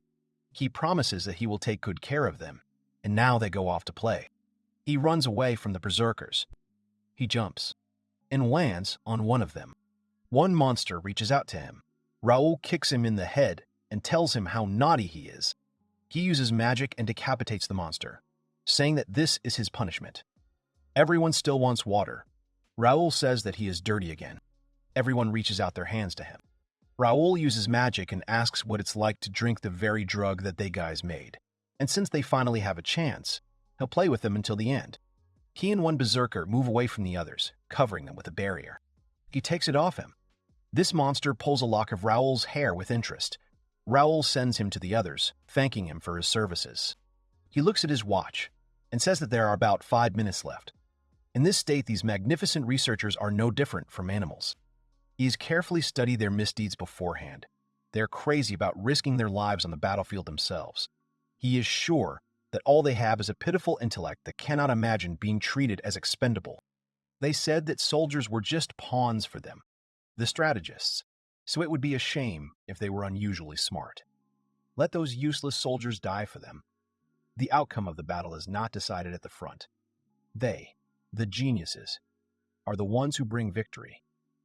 Every single one of the 231 researchers who worked at this research institute was bad. One said that they would make their country prosperous. Their kingdom of Curie would become the ruler of the world with the completion of this medicine. Despite the fact that there were 231 people working here, not one of them had a decent soul. Anyone with less intelligence than them must die for being useless. This is the height of elitism. Raoul wonders if this is what humans are after all, or if the citizens have gone mad as a result of constant war. He says that either way, he doesn't care. He will just continue on his path of revenge. He announces that it is time now. The monsters scream in rage. One of them even deprived himself of his head and screams that it hurts. Raoul says how sweet it is. This is the best. Let him show him more pain. For this purpose, the drug undergoes its first transformation immediately after ingestion, the second, 10 minutes after ingestion, and then 15 minutes after ingestion. And then 15 minutes after ingestion, they are intended for self-destruction. Raoul sees all this and tells the guys that they are the best, laughing heartily. He thinks it's great. He takes a breath after laughing and says, "Isn't that great, really?" He remembers those supply soldiers who volunteered to join their army out of admiration for them. They thanked him for saving them. These are the supply soldiers who carry supplies to a safe camp away from the front lines. He desperately mowed down the monsters on the front line so that they would not be harmed. However, the enemy was not at the forefront, but among them. They turned into berserkers only to test the effect of the drug and died in vain. They said that it was they, the geniuses, who brought victories. It seems they said so. Raoul thinks how stupid this is, in his opinion. The only reason they can fight with just their brains is because they have soldiers to keep them safe on the battlefield. He looks at the berserkers who destroyed themselves. He says it happened as soon as their home turned into a battlefield. He dusts himself off and says it turned out pretty well. He grabs a cart of drugs and says that when he's done here, he'll quickly call 110 people from the second floor to drink it to, and then go to the top floor for a medical examination. Someone moans and screams in pain. Raoul says that this is the order, then he will change it into something else. He seals the doors. This happens at the Institute. In the same building, someone is shouting, which is becoming funny. If they bring soldiers from this research institute to the royal capital, how much do they think they will lose if something happens? Johannes tells his father that this is true. He suggests calling the military commander to send them soldiers. He does not want to be killed like his little sister. Lucas says that there is no need to be afraid. As long as they have his poison, even if the hero appears, he will not be able to harm them. They ask how he plans to poison the hero. Johannes is asked again if he can at least think with his head a little. He is again indignant.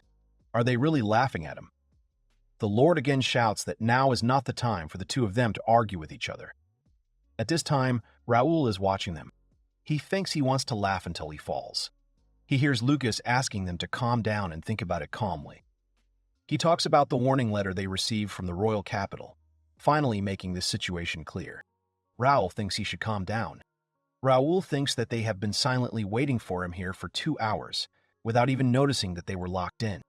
He thinks that at least the experience will be colorful with his illusion magic.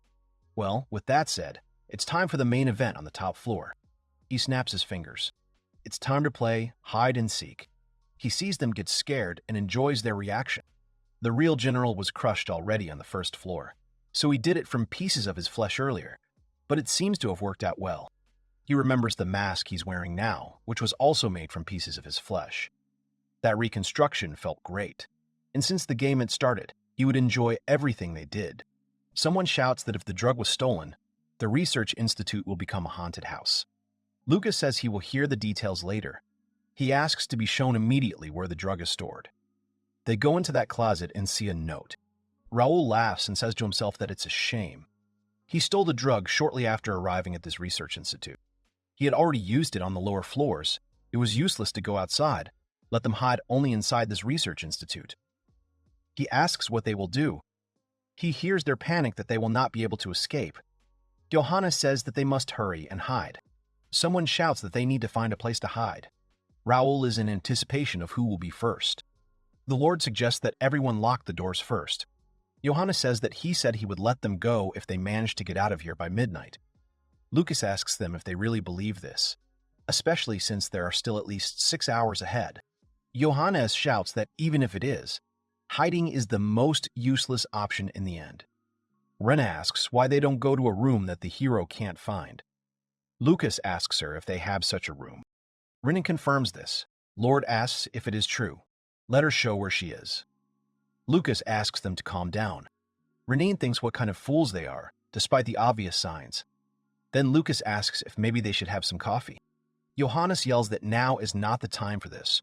Rinny agrees and says that she would like to take a break before they leave. He asks to let her brew it. O opens it and walks into the room.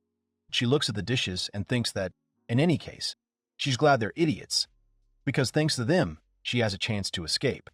She makes tea and tells them to enjoy, Johannes happily takes the cup. Lucas thanks her too. They drink tea. The Lord says that he has calmed down a little. Here Lucas asks to wait a minute and asks Rinna if they can exchange cups. Rinna smiles and asks why.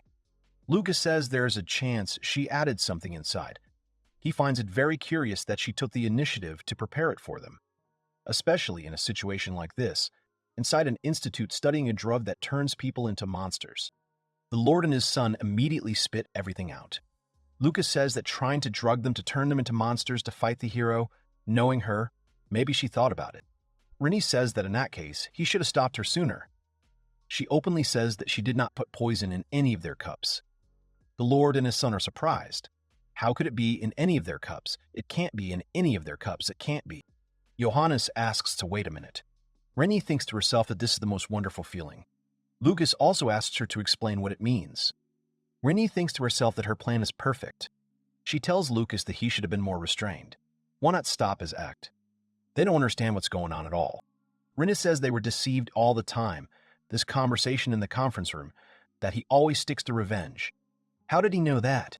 She says that such a thing would not be written on a letter from the royal capital. It seems that he understands the hero's feelings well.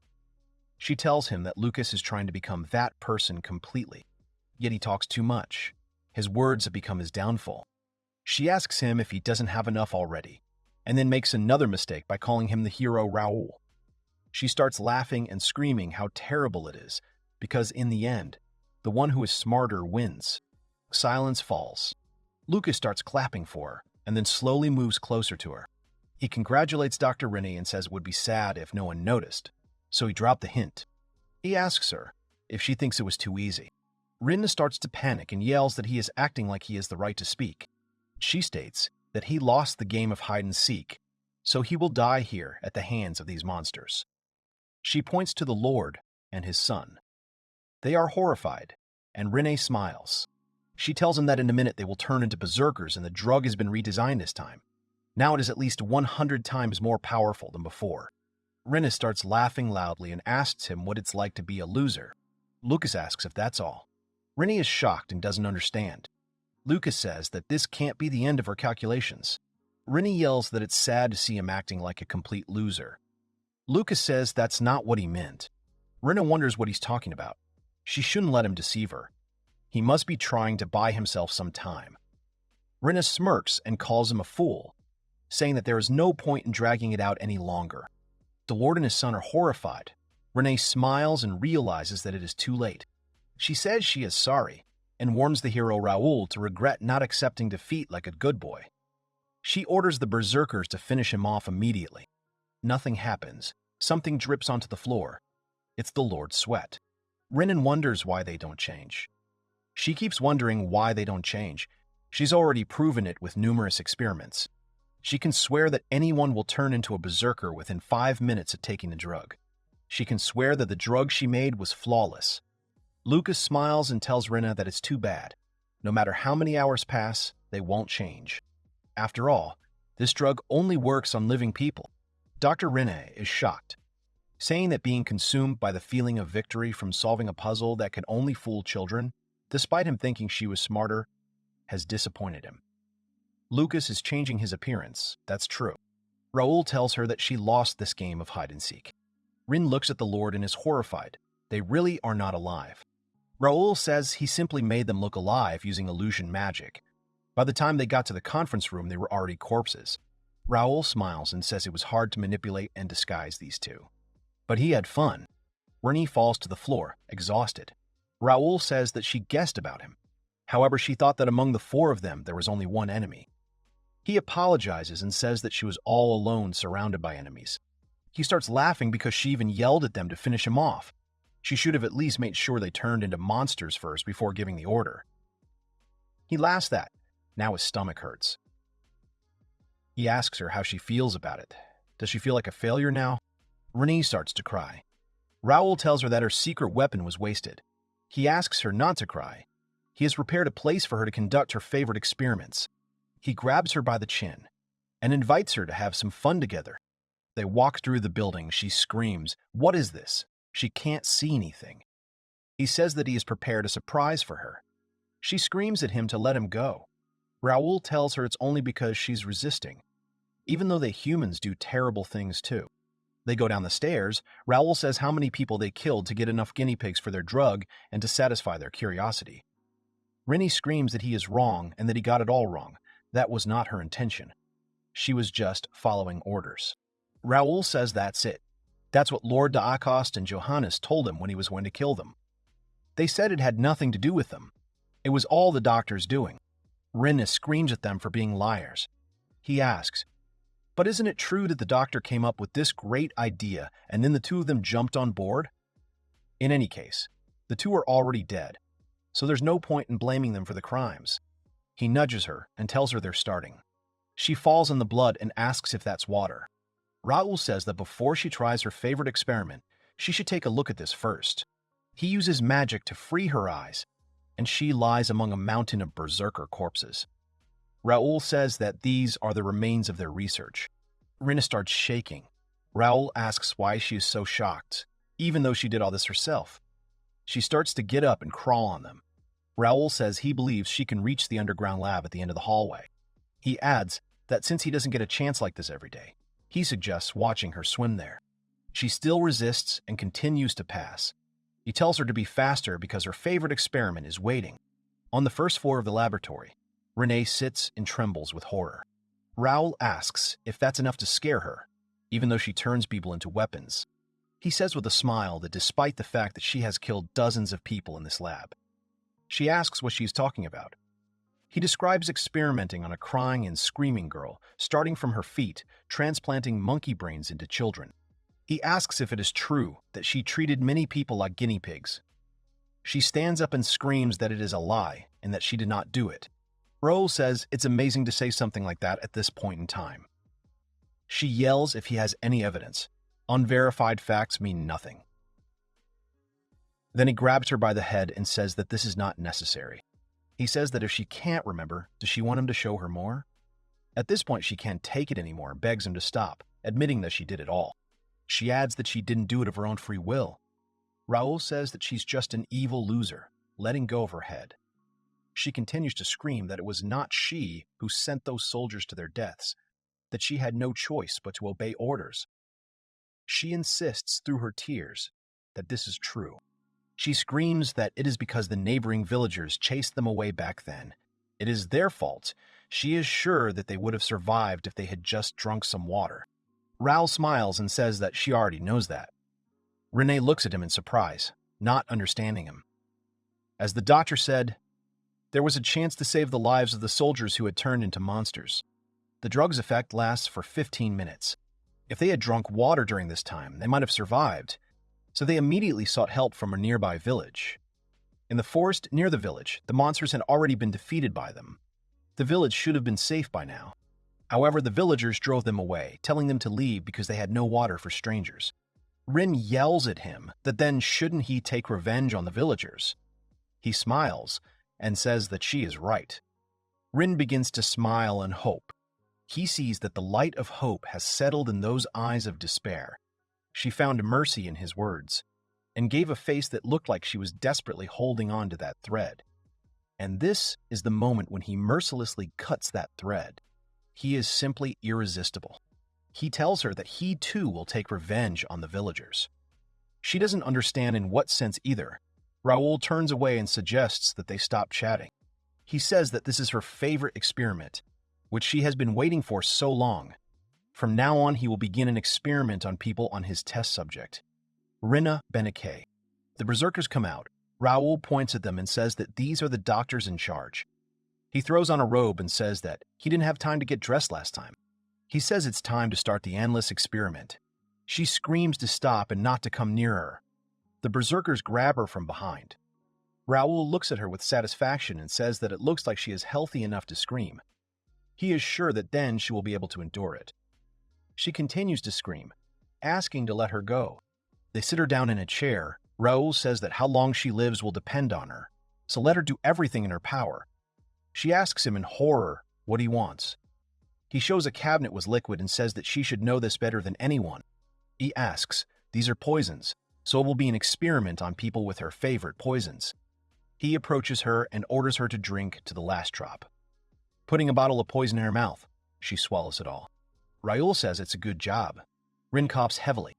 He asks what it tastes like, and she starts vomiting.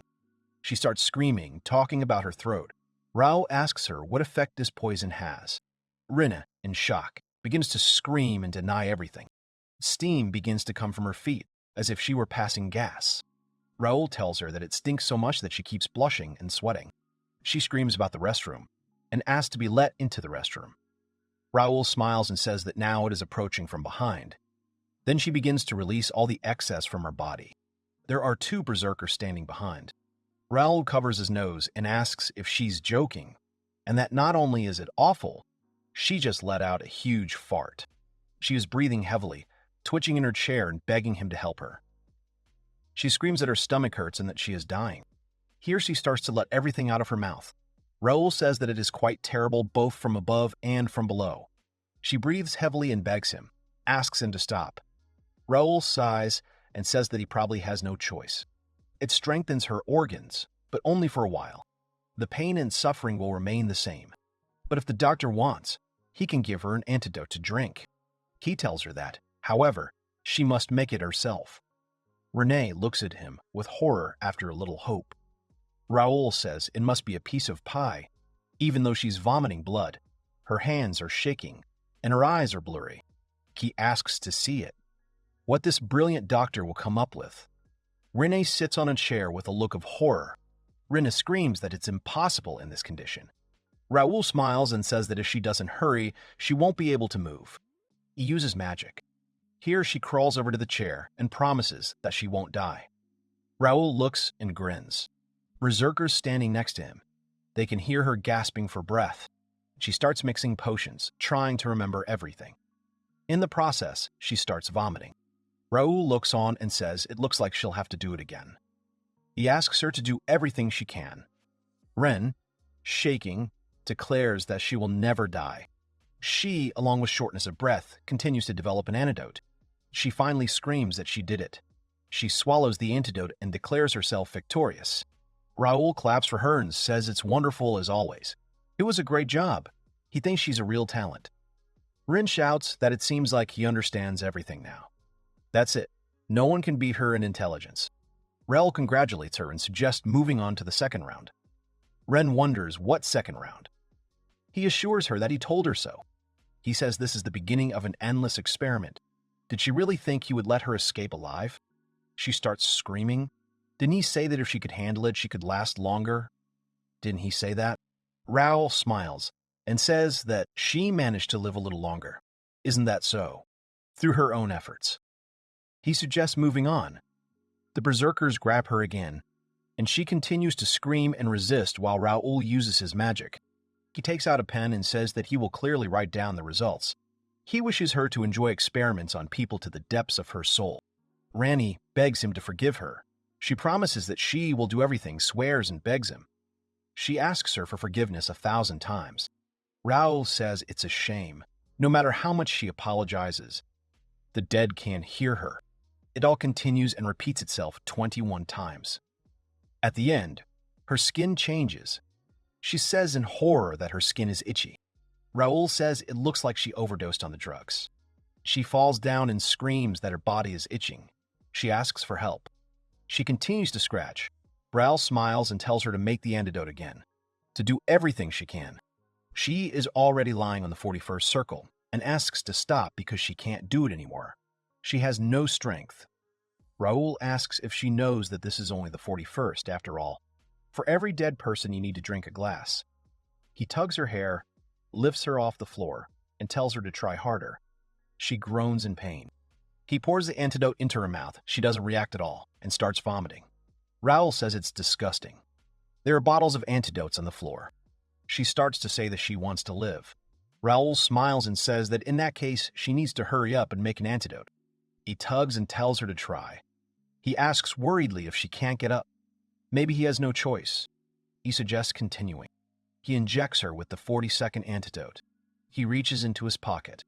She continues to lie unconscious. He checks her pulse, looks at the time, and writes down that at 5:31 p.m., Dr. Rene Beniki died. He closes his notebook and says that her untimely death is the saddest thing. This is where the story of revenge on a madman ends. At his click, the two berserkers disappear. He throws off his robe and walks out of the building. It is still night. He looks at the moon and says that it looks like the rain has stopped. He rubs his hands and says how nice the night smells after the rain. Maybe it's because it was too strong. He says that now he will probably take his horse and head to his next destination. He thinks about that very village, goes forward to those sinful demons. He promises that he will show no mercy. On a dark night in the forest, a stranger in a dark cloak walks with an old lantern. Numerous crows caw in the sky.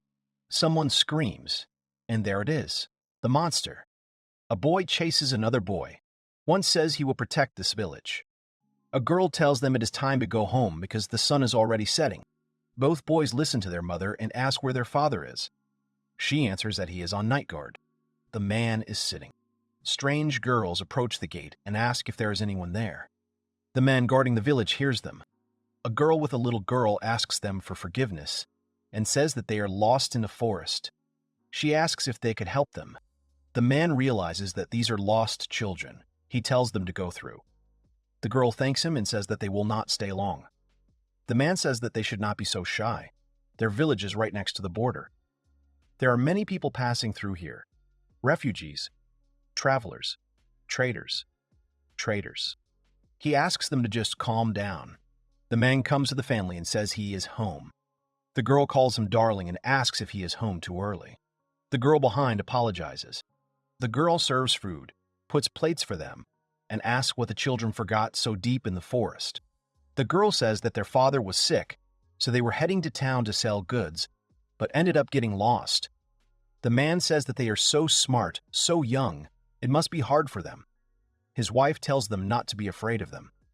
She looks and thinks that the little girl is the same age as her children. The older sister says about the little one that she is a little afraid of strangers, and strokes her head. The eldest says she was worried about her, so she followed her. Even though she tried to send her back home, the adults admire her. They say what a good girl she is, caring so much about her older sister. Here, one of the sons shouts that you never know when monsters will attack. The elder sister says that she heard that there have been a lot of strange monsters in the area lately. Oh? She asks if everything is okay in the village. The man replies that the village is completely safe. A little boy with freckles says that if any beast comes near, he will send it straight to hell with the dagger. The man laughs and says that as they see they have a reliable knight. Since they are here, let them rest a little. The older sister says that she and her little sister are very grateful to them. She rummages in the bag. She says that as a gift, she is giving them the main product of their town, perfume made from flowers that they grew at home. The wife says how wonderful. The man tells them that it is late, so let them stay the night. The girl says with a smile that in that case, they will take them up on their offer. The wife asks them not to be shy. They were just about to have dinner. She sets a rich table with all sorts of delicious things. The children are delighted. The girls gobble it up with great appetite. Another old man with long hair and a beard is sitting on guard duty. The guy comes up to him and says that even the head of the village is guarding the gate, which means they have guests. The old man smiles and says that it looks like it will be a fun night. Night falls. The girls are sleeping on the bed. The eldest one wakes up from a rustling sound. She looks at her little sister. She sees herself dying in tears because someone's hands are strangling her. She's about to scream in horror, but then the man covers her mouth and says that everything could have ended faster if she'd only continued to sleep. In front of them stands a husband and wife, and with them the old man. The old man asks her forgiveness and says that this is their way of life. They are both out of breath. After this, they begin to look through their bag and the spirits are pulled out one by one. One is indignant. Is this really all they took with them? He considers it a pitiful sight. The man says that since they are children, he did not expect much from them. But it is truly sad. He says that this perfume has a very weak scent.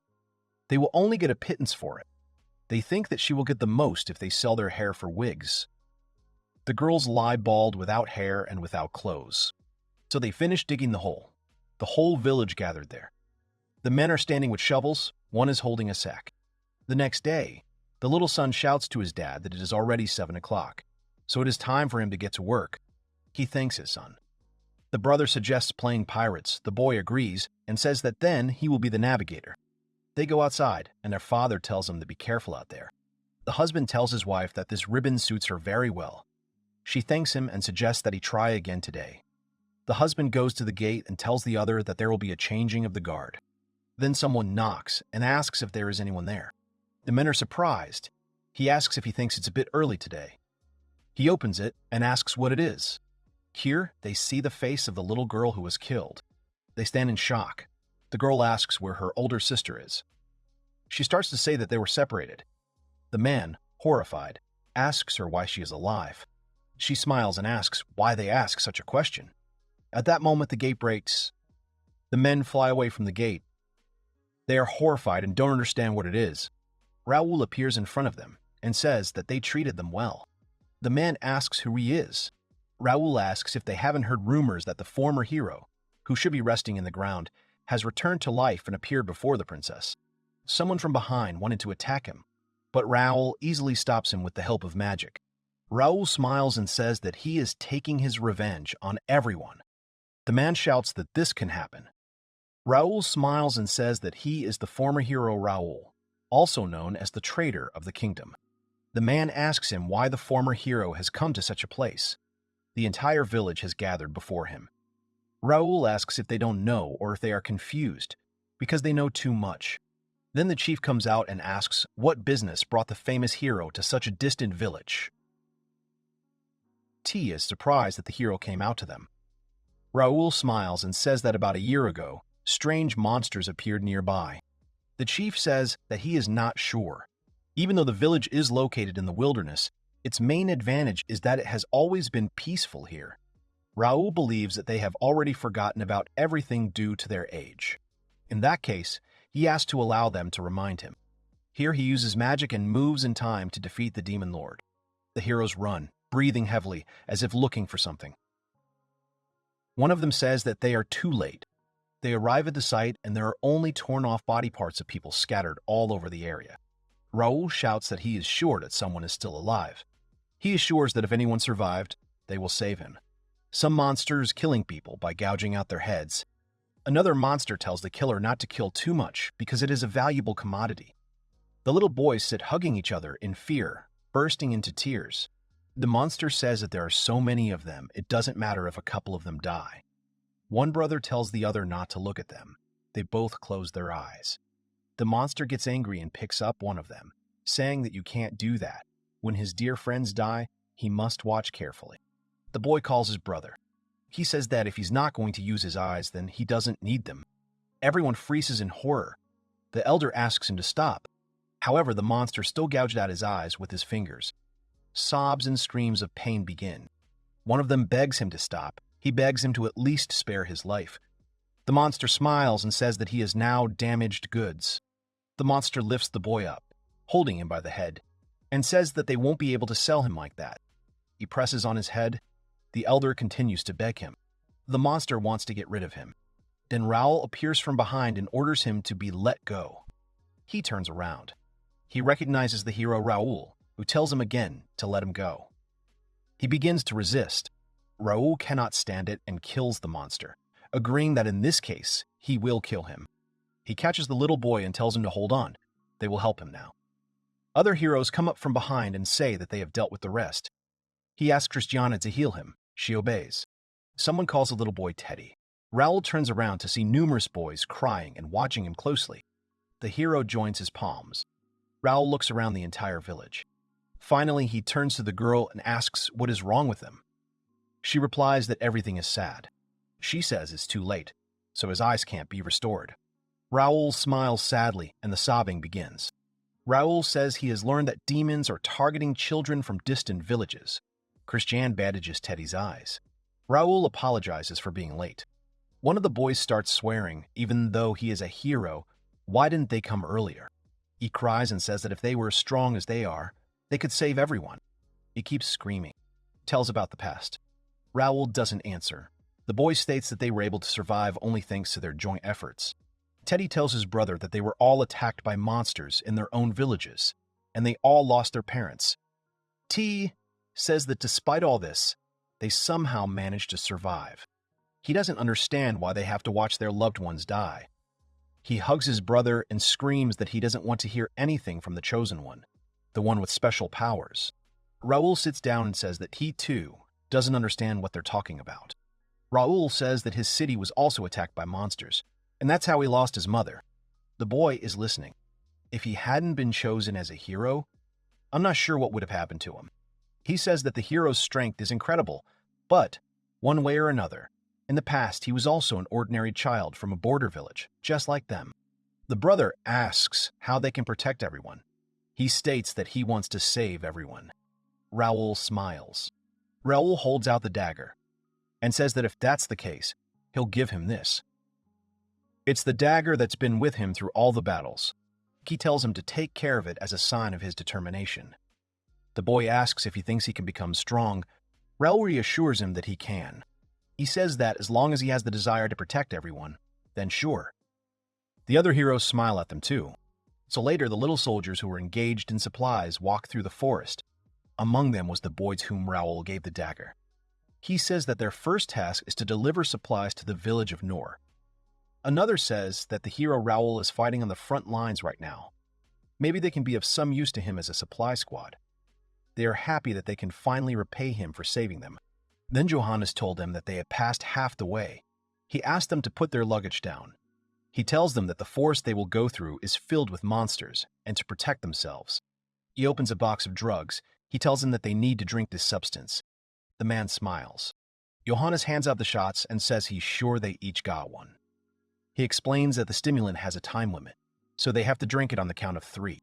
He thinks everyone listens to him. He smiles and calls them good children. Children begin to sense that something is wrong. Suddenly, one of them starts coughing up blood. They clutch their hearts and shout what kind of stimulant this is. Then another one comes up and tells Mr. Johannes that he brought his horse. Johannes says that this substance will turn such incompetents into full-fledged soldiers. Everything is fine if they can drink some water. They will return to normal. He tells them to simply ask the people from the village of Nor at the end of the forest to share with them. Children begin to turn into berserkers. Johannes and another subordinate leave. The blonde hopes that the disinfestation will be successful. He replies that he does not think that they will survive the journey to the village. He adds that it would be a miracle if they also took the monsters with them to the next world. The berserkers begin to demand water. The one who had the dagger from Raoul accidentally finds the dagger on the ground. He clutches it and still demands water. They continue on their way. They kill all the goblins and come to the gates of that village. He knocks with his hands smeared with blood, asking for help. The man looks and sees the monsters, gets shocked, and tells them to get lost. This is because they don't have a drop of water for the monsters. They start begging them to give them at least one sip. The guy wants to destroy the gate with all his might, but suddenly stops. He hits himself. He starts saying that he has to protect them. Then the chief comes and asks what's going on.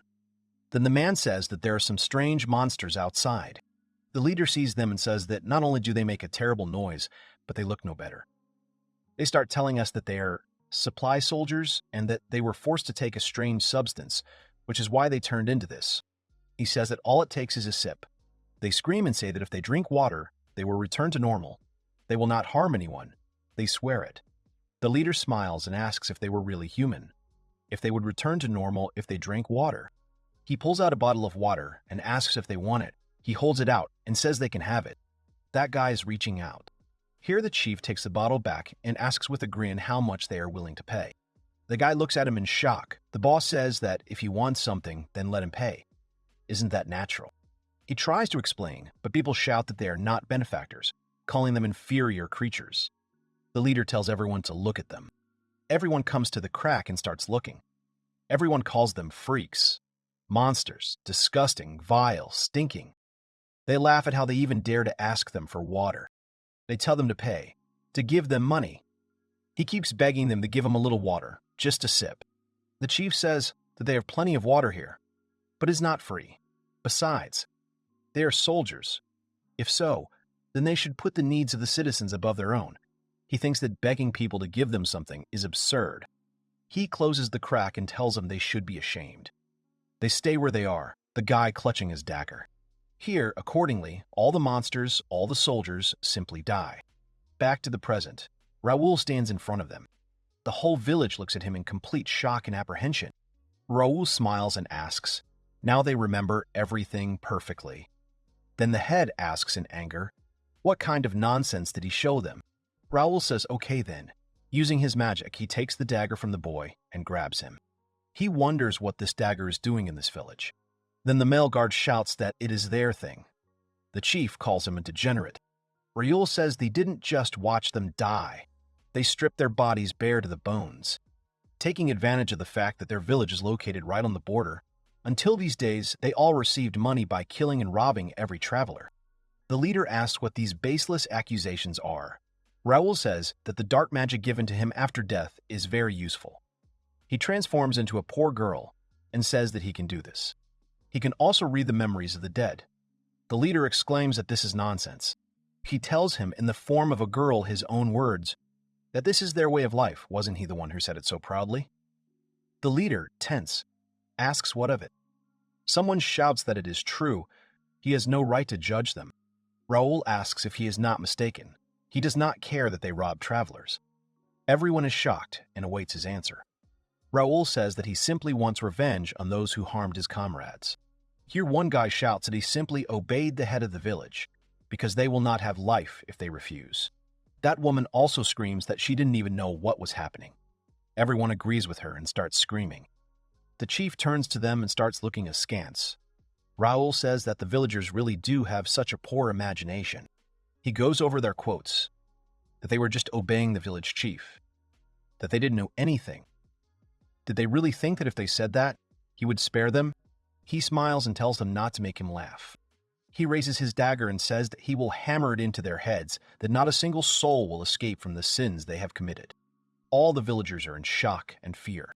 The leader, trembling in his body, tries to ask what he is going to do to them. Raoul says that the question is good. They will find out about it during their merry expedition. He uses magic and says that, as he believes, it is easier to show in practice. Here the whole crowd walks and is surprised that their legs walk by themselves. Raoul tells them not to lag behind. They go out into the field. Raoul raises a white flag and shouts that now is the time for their incredibly exciting journey. They continue walking. One asks how long he will make them walk. Someone complains that it is already night outside. Raoul says that their goal, the village of Mulati, is just a stone's throw away. Once they get there, their journey will be over. He says, "Here they are." He congratulates them. They begin to rejoice that finally this ordeal will end. They will be able to quench their thirst. Raoul holds out his hand, and in an instant they are all back in their village, looking on in horror, sweat pouring down their faces. The moon gives way to a bright sun. Someone screams that it was all a vile sorcery. Someone screams that their thirst is real. They scream to let them go, because they have reached their goal. Raoul asks what they are saying. He smiles and tells them that they are at the very beginning of the path, or he is wrong. Everyone looks at him in anger. Raoul says that he is tired, so he suggests taking a short break. Raoul opens a bottle of water while everyone watches. Raoul drinks the water in large gulps, and then he shows with his whole appearance that it is refreshing. The old man asks to share it with them. Raoul smiles and asks him to repeat it. The chief asks for at least one sip. He rudely asks if he has really gone deaf. Raoul smiles and asks where he heard such a thing. But unfortunately, the water is gone. He throws the bottle away. All eyes are directed straight at it. Then they start demanding water, and all at once, they pounce on his bottle. The leader tries to squeeze out at least a drop from there. The destination of the expedition is the mining settlement of Moltke, not far from the village of Nor. However, in this fun journey, as soon as they see the goal, they will immediately return back to the beginning of the path. Everything these people saw now was just his illusion. In reality, they were just walking around the village of Nor. This beautiful hike will allow them to experience endless suffering. They shouted him to stop already. Let him at least let the children go. Raoul thinks that he is starting to get tired too, so he thinks that now is the perfect time to get rid of them. The woman screams that it is terrible to do this to children. Does he really have no heart? Raoul asks again, does he really have no heart? He says that since we are talking about it, those young soldiers were essentially children too, so who of them is heartless? He smiles and says that they watched them die, and now they are asking for their children to be released. He tells him seriously not to get on his nerves anymore. He holds out his hand and says that this is retribution for their sins. He says, using magic, that those who killed those young men will lose their children as punishment. Here, the boys begin to change their appearance just like the berserkers. The mother and the others watch in horror. The women are screaming, "What's going on? Let him stop. Let him help them." The children continue to change and get upset. One boy turns to his mother and asks why. How could she? The children dissolve as if in acid. They lie there and ask why they didn't help those soldiers. Because of that, they are dying. All the people look at their children in tears and then run up to the children. Raoul claps his hands. They can't move now. Raoul smiles and says that the break is over. The mother screams and denies everything. Raoul announces that they continue the hike. She screams about her boys. Raoul thinks that this is the perfect moment to melt them. These children are also part of his illusions. The real ones are now in the village. So that they do not run away anywhere, he used his magic. He has no intention of killing innocents. The children in the village do not understand where everyone went. One of them says that this means they can now do what they want. Another is happy that they will play as much as they want. Someone suggests stealing the gems that his dad hid. Raoul thinks that this is the cruelest punishment for these country bumpkins, the only one he could think of. He says that from now on, he will lead them through the hot desert. They appear in the desert and continue to walk under the scorching desert. Sweat is pouring off them. Some say it hurts. It's so hot to walk on the hot sand. It's all another illusion created by his dark magic. But it's no different from a real desert. The scorching sun and hot sand burning their skin. Someone's skin begins to crack and bleed. The old man demands water.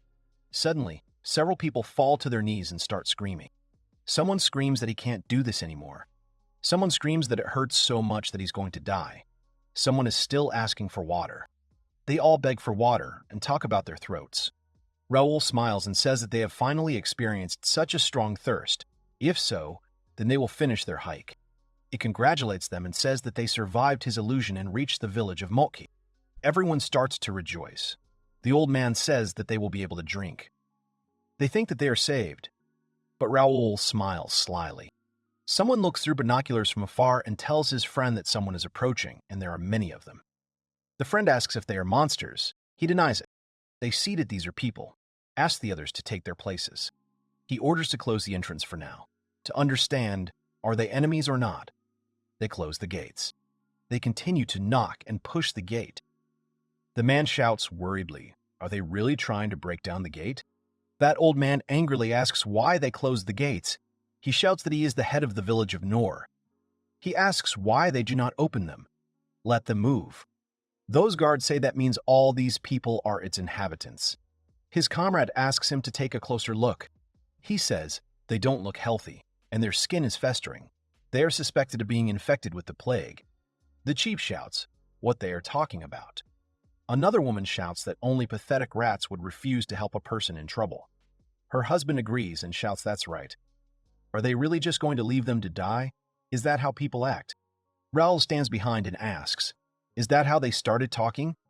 Someone older approaches the guards and asks what is going on. They answer that they continue to ask for help and to give them water. He says that they should help them. Raoul says how wonderful the people of Moki are. In that case, he too will show kindness. He decides to tell them the truth. The people below demand that they give them water quickly. Here Raoul, in another guise, shouts that if they refuse, they will do to them the same as to all travelers passing through their village. Kill them, strip them naked, and take all their belongings. Everyone turns to look at him in horror. Those people ask what they are talking about. Are they really going to rob them? What does this all mean? Raoul, in another form, shouts that it will not be difficult for them to kill them all. The woman asks him to shut up. The chief shouts not to believe him, because he is talking nonsense. This man is not even from their village. He screams that he is trying to kill them, so they ask for help. Those people from the village of Moki say that they seem insane. Someone is shouting to listen that he attacked them for no reason. The woman asks to stop and give me some water already. Raoul sees the ribbon in her hair, unties it, and throws it into the air. People see a woman screaming for her ribbon to be returned to her. The ribbon falls into the hands of one resident of this village, Moltke. This man shouts that this is a gift from his late wife to her daughter. He asks where she got this ribbon from. His daughters have not returned for several weeks. He demands to know where she got the ribbon from. The woman justifies herself by saying that her husband bought it for her. The old man, in tears, shouts that his wife wove it for their daughter and that there is no other like it in the world. The guards shout that the old man waits for his children to return every day at this gate, in which case it can't be. Then all those cases of people disappearing from their village.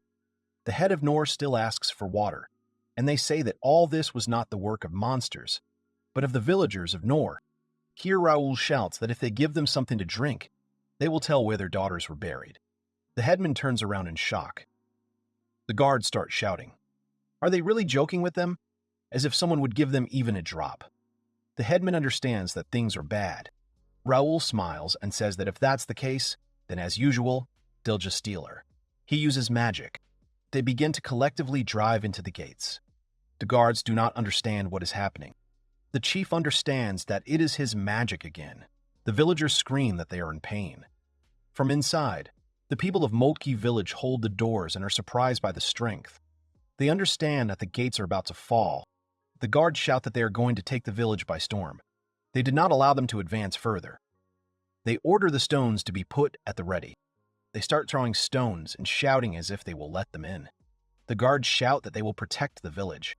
The villagers of Nor close in, but their legs don't obey them. The old man is still crying and asking them to give him back his daughters. They throw stones at them until they start to bleed, and they shout that they can kill them this way. They scream in pain and ask for it to stop. The old man was hit in the head. In the end, all the people are lying on the ground covered in blood from the stones, but still asking for water. The old man lies in blood. Raoul stands before the chief. The chief looks up and sees him holding a bottle. Raoul asks the chief if he wants some water. He says with a trembling voice what he wants. Raoul says he didn't hear him and asks if he could repeat it. He starts shouting that he wants water and asks for it to be given to him.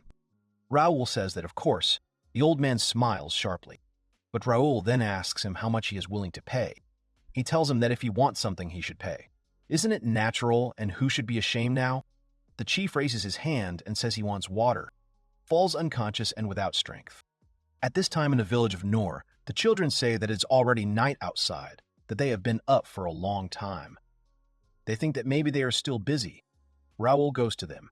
The boy shouts that they have finally returned, the second says that they are late, and that he is already hungry. Raoul smiles and says that they are poor, because for the crimes of their parents they, the children, will become soldiers. One asks who he is. The other asks what it means to be soldiers. They ask him where his mom and dad are. Raoul says he's sorry, but it looks like they won't be coming back. He explains to them that their parents have done so much evil. The boy asks where he put them. Let him return them. They don't want to become soldiers. Someone shouts that they lived off the dead travelers. So what? These milk cows came to their village themselves. Raoul says it's amazing they've already started teaching them how to loot. Raoul takes the jewel from him because it's not his. The boy screams at him to give it back. It belongs to him, and stealing is disgusting. Raoul laughs and says that they are just like his parents. The boy says that then they will kill him and take him themselves. They are sure that together they can handle him. Raoul says that since they love killing so much, they would make ideal soldiers to fight monsters. He changes their consciousness so that they are now asking to be made into soldiers. Raoul smiles and calls them clever, and now let them follow their brother. At the military headquarters near the village of Nor, a guard sees someone approaching. The children go to them. One boy says that they want to become soldiers. The second asks to make them soldiers. They repeat after them and again ask to make soldiers out of them. Raoul watches. Raoul sits on one fence and repeats the words that, besides, they are soldiers. If so, then they must put the needs of the citizens above their own. He smiles and says that the next time their children hear these words, they will grow up as children of robbers or as killing machines. He wonders which path would make them happy. He stands up and says that, in any case, it's high time. He wonders if it's time to go back and put the finishing touches on his picture of revenge on that girl. He mentally asks the princess to wait for him. One sunny day. The castle is full of corpses and blood. Raoul sincerely apologizes to everyone he may wait for so long. From this moment on, the unique performance with the princess in the leading role will continue its narrative. Moreover, another actress will join the main characters. He asks to let him introduce her. This is the former commander of the Royal Order of Knights, Sandra. Raoul says how she was beaten up. He asks if she did the same to her as to him. She replies that she just got the punishment she deserved. Sandra says, lying in blood, that while the hero is alive, Raoul stops her and asks if she hasn't noticed him yet. She says that she will definitely kill him. He holds out his hand and asks her to stop daydreaming. He tells her that in the next act, she and the princess are the stars of his play. In the kingdom of Kurtz at the castle of Verbach, Princess Victoria angrily asks if they still haven't found Sandra. She screams how long it takes them to find one pathetic girl. They apologize profusely. The princess is furious. She screams that she escaped from the cell and killed the guards. She does not understand at all what is going on here. They try to explain to her that, as she already knows, because of the curse cast by the hero, murder became impossible within the walls of the capital. Here, Princess Victoria remembers that he promised to return to her as soon as her face became beautiful again. She understands that everything started going sideways just when her beautiful face was restored by magic. He says that all the incidents are the work of Raoul. She bites her nail out of nerves and orders them to find Sandra immediately and drag her to her feet. They obey. A few hours earlier, in her cell, Sandra promised to kill Raoul. She said it wasn't her fault. She was just following the princess's orders. She asked why he didn't obey the princess. She muttered that it was unforgivable. Raoul realized that she had completely lost her mind. He uses magic and says that this is not right. She is the main character in his play, after all. He tells her to amuse herself some more. Then, an imaginary princess appears before Sandra and gently asks what she's doing. She leans over to her and tells her to prostrate herself before her, because it is disrespectful to her princess. Sandra immediately regains consciousness upon seeing the princess. Raoul, disguised as the princess, asks her if she has realized her mistakes. She quickly begins to say that, of course, she has realized it. If she can somehow make amends, then she will give her life for it. The princess says that there is nothing to be done then. In this case, she will give her a chance to atone for her sins. She screams that everything is for her. She takes the princess's hand and asks if she remembers the times when she was still her knight. She answers that, of course, she remembers. She says that for the sake of her princess, she killed her troublesome brothers, even though she did not give such an order. Raoul, disguised as the princess, says that she just wanted to do what was best for her. She says that it is, and that to prove her determination, she is ready to do it again. She asks her not to disappoint her again. The enamored Sandra promises her and then tenderly kisses her hand. She says that the princess is kindness itself. Raoul asks to be allowed to reward her for her unwavering loyalty, and Sandra is given clothes, armor, and her sword. Raoul thinks to himself, let her quickly run onto the stage with her beloved princess and dance as much as her heart desires. Everyone in the castle is searching. Someone asks if they found her. They answer that they did not find her. They search the entire castle up and down, but she is nowhere to be found. The commander does not understand how it is possible that she was not seen all day. Could she have gone beyond the barrier? Here someone in a panic asks the commander to turn around and look. Sandra walks towards them, covered in blood, holding the heads of the dead in her hand. They scream in shock at what she has in her hands. The commander screams, "What is this? Where is she going? Did she really manage to bypass the hero's curse?" He asks if she has gone crazy. Sandra deprives him of his head in a second. The rest of the knights stand in horror. They shout that the princess is in the room behind them, so she can't go any further. Sandra starts laughing. She looks up, and then, with agile movements, he kills all the knights. Sandra laughs out loud and shouts that it's all for the princess. In her head, Princess Victoria is sitting on a big throne and telling her that she is such a good girl.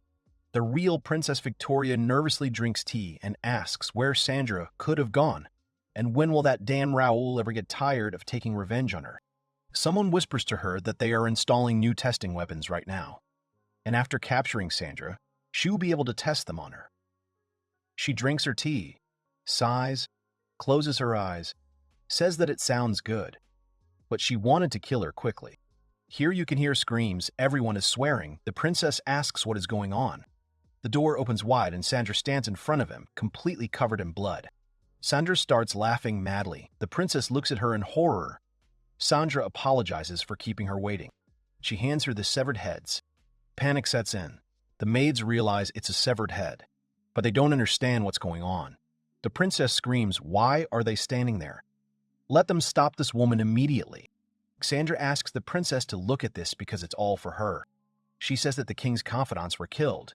They desecrated the princess's honor. She fulfilled her wish. The princess once said that she was disappointed in the king's confidants. They did not want to see her on the throne, saying that the kingdom did not need a princess who could not give birth to an heir. She wondered what kind of punishment they deserved. Sandra tells her that she killed them on her orders. She wants to say that she did not order her to do this. The others ask her if she is really going to kill the princess. The ministers of the kingdom are dead. Who ordered her to do this? The princess tells them to stop making excuses for her. She did it of her own free will. Sandra says that the king is bedridden with illness. The death of the ministers means that the day of the lady's coronation is very close. The princess is surprised. Sandra says that she has eliminated them, as the princess wished. She adds that this voice from her beautiful lips is more precious than the whole kingdom. She remembers Raoul's words asking her not to disappoint the princess. Sandra gets down on one knee and asks to be praised. She smiles and asks for praise for not disappointing and exceeding her expectations. The girl is angry. Here, the princess calls her a blockhead and wants to hit her with a sword. However, some kind of barrier is triggered, so the blow is reflected and the princess flies away from her. Sandra approaches her and asks if she is hurt. She calls her an animal and tells her not to touch her. There is silence. Sandra asks if she is hurt. The princess calls her a parasite, compares her to trash, and asks if she enjoys watching her suffer. She screams that she gave a worm like her so many privileges, and this is how she got paid. A blockhead over and over again. She screams that if it weren't for the hero's magic, she would have already killed her. But for now, she's depriving her of the title of Royal Knight. Sandra is shocked and says that this can't be true. Is she really no longer the princess's knight? The princess asks what she is even talking about. She and others like her have been nothing more than toys to her from the start.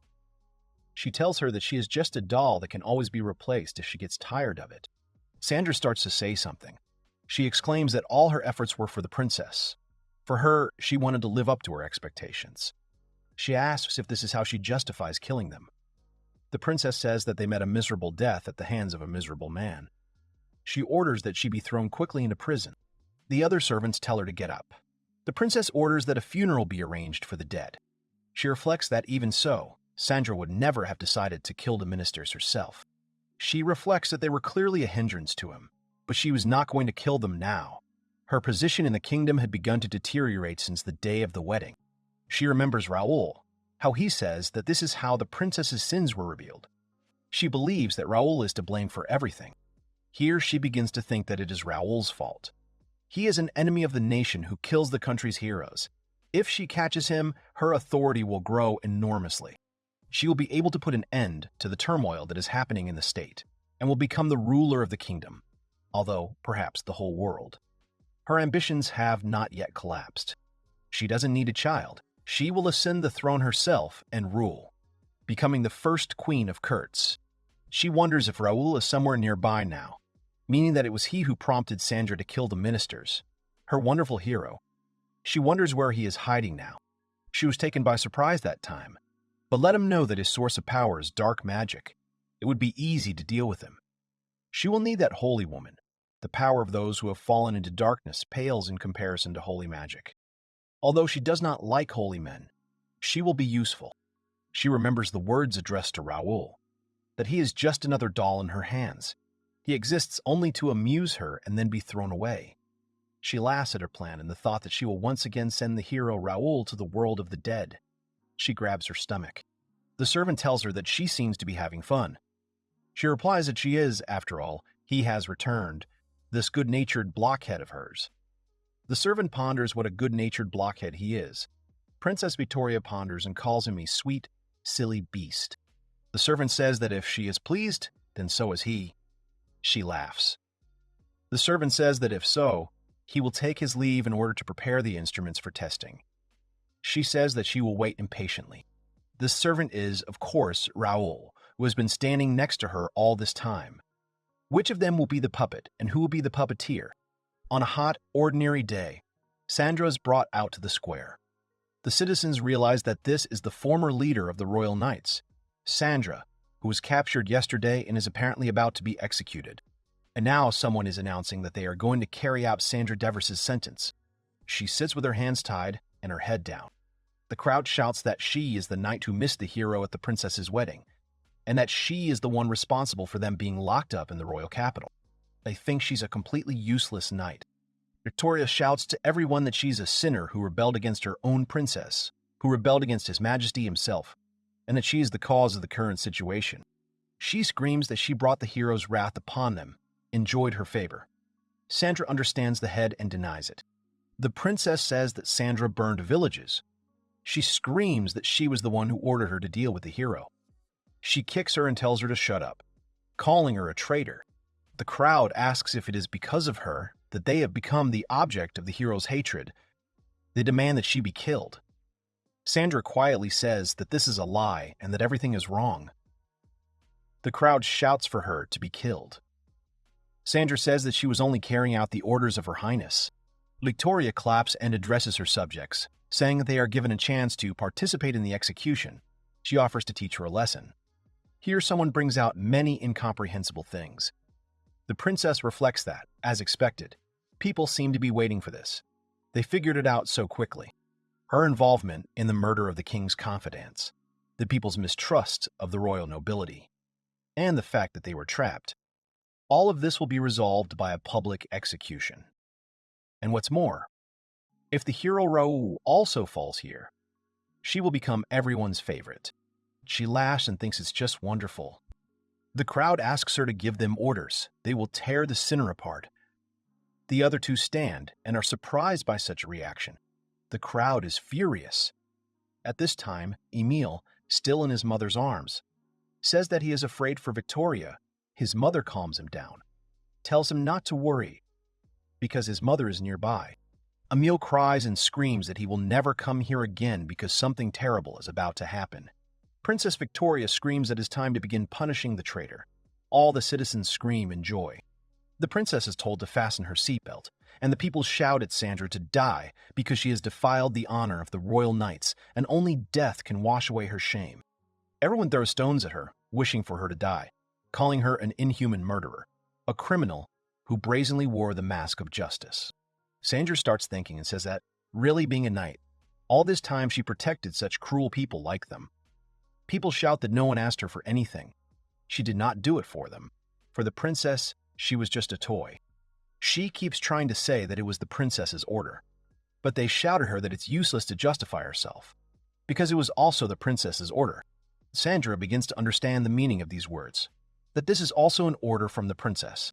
People shout that worn-out toys must be thrown away for the sake of the princess and for the sake of the kingdom. Sandra understands that she will be thrown out. Stones are thrown at her. She calls for the princess again and again. She feels nothing. Princess Victoria says that if she does not moan loudly, the people will lose their excitement and will no longer enjoy the act. She orders the other knights to come to her. They come and say that they are waiting for their orders. She orders them to throw the sinner into the crowd, because due to the hero's magic, she will not die anyway, and they will be able to play with her as much as they want. The three knights bow and obey, saying that they will do anything for Her Majesty. Sandra is thrown into the crowd. She looks bitter, but at the same time emotionless. She falls towards the crowd, their hands reaching out to her body. They tear her clothes from different sides. Sandra shudders from each touch, but does not make a sound. The men crowd around her in rage. Behind them stand women who feel disgust. They say that men get excited even by such a dirty traitor, and yet, isn't she a beauty? Princess Victoria stands to the side, smiling. And then she starts laughing loudly and heartily, saying, "Look what happens to those who get in her way. Let her feel it on her own skin." Everyone stands there happily enjoying the whole scene. But then someone on the cross appears and asks, how about decorating their execution? Everyone turns to him in horror. Raoul says that the actors are still the same and the plot is too banal. He turns to the princess and says that the fun is just beginning. Raoul sits on the cross. Princess Victoria says with a smile that he has come. Raoul says that time passes and nothing changes. All the men freeze in horror at the sight of Raoul. Sandra lies face down. Raoul says with a smile that everyone is gathered again for the execution. Raoul says that no matter how he looks at it, the only villain here is Princess Victoria. But it seems that in the eyes of others, Princess Victoria is virtue itself.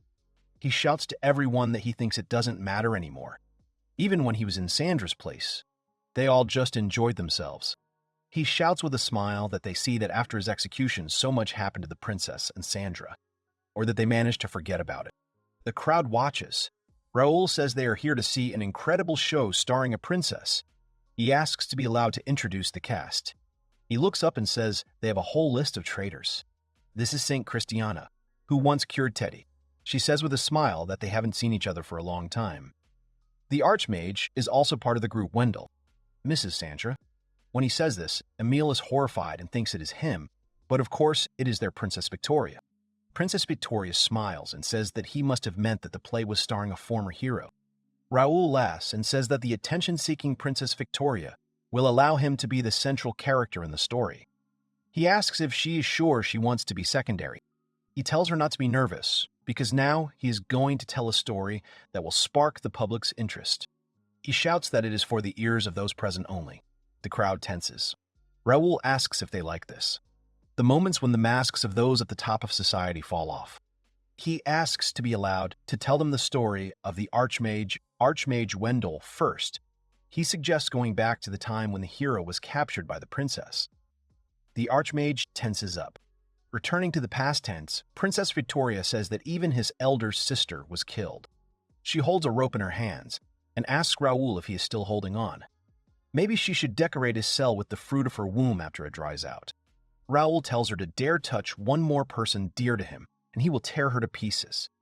Princess Victoria says she does not want to fight him. She comes up to him and says he is a stupid goose, if only he would hurry up and give her body and soul. Then someone comes up. Princess Victoria smiles and says that they still have plenty of time. She suggests that he have some fun. Raoul is shocked. Right in front of him stands Archmage Wendell. Raoul begins to rejoice that he is okay. He asks him if he has been feeling bad all this time, if everything is okay with him, if he is hurt. Princess Victoria leaves. The Archmage asks him for forgiveness and says that because of them, he went through so much suffering. He says with a trembling voice that, as he said, Princess Victoria set conditions for him. She will allow him to live if he persuades Raoul. Raoul does not understand. Archmage Wendell says that if he becomes Victoria's servant, they will be released. Raoul begins to understand what it means that Christiana is also with them. Is this really what Princess Victoria wanted? Raoul thinks that for the sake of his sister and the others. Archmage Wendell interrupts and asks him again. Raoul tells him not to worry, because he won't let anyone die again. If it means he can save everyone else, he'll gladly give up his body. Here Archmage Wendell starts laughing and says that he can't do this anymore. He calls Raoul stupid. Raoul doesn't understand anything anymore. He laughs so hard he holds his stomach and asks if he really intended to stoop so low. He's not the world's strongest hero. He's the world's strongest fool. He continues to laugh. Raoul asks him what he's talking about. He replies that everything he said is a complete lie, and he was betrayed. Archmage Wendell tells him that he has no comrades left. Raoul repeats his words. The Archmage says that they are either all dead or were never his comrades at all. Raoul says that it is impossible. Isn't he his friend, with whom they risked their lives to defeat the demon lord? He tells him to stop. He never considered him a friend. Moreover, he was only a step on the ladder of his happy life. He repeats clearly the words that he was only a step. Raoul starts to cry and says that he trusted him. In response to this, the Archmage laughs and says that a hero should not shed tears like that.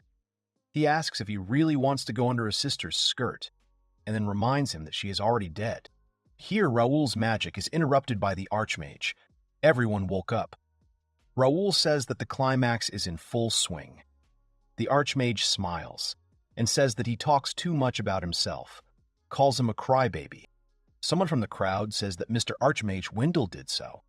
He turns to the citizens and asks if they really believe such nonsense created by an illusion spell.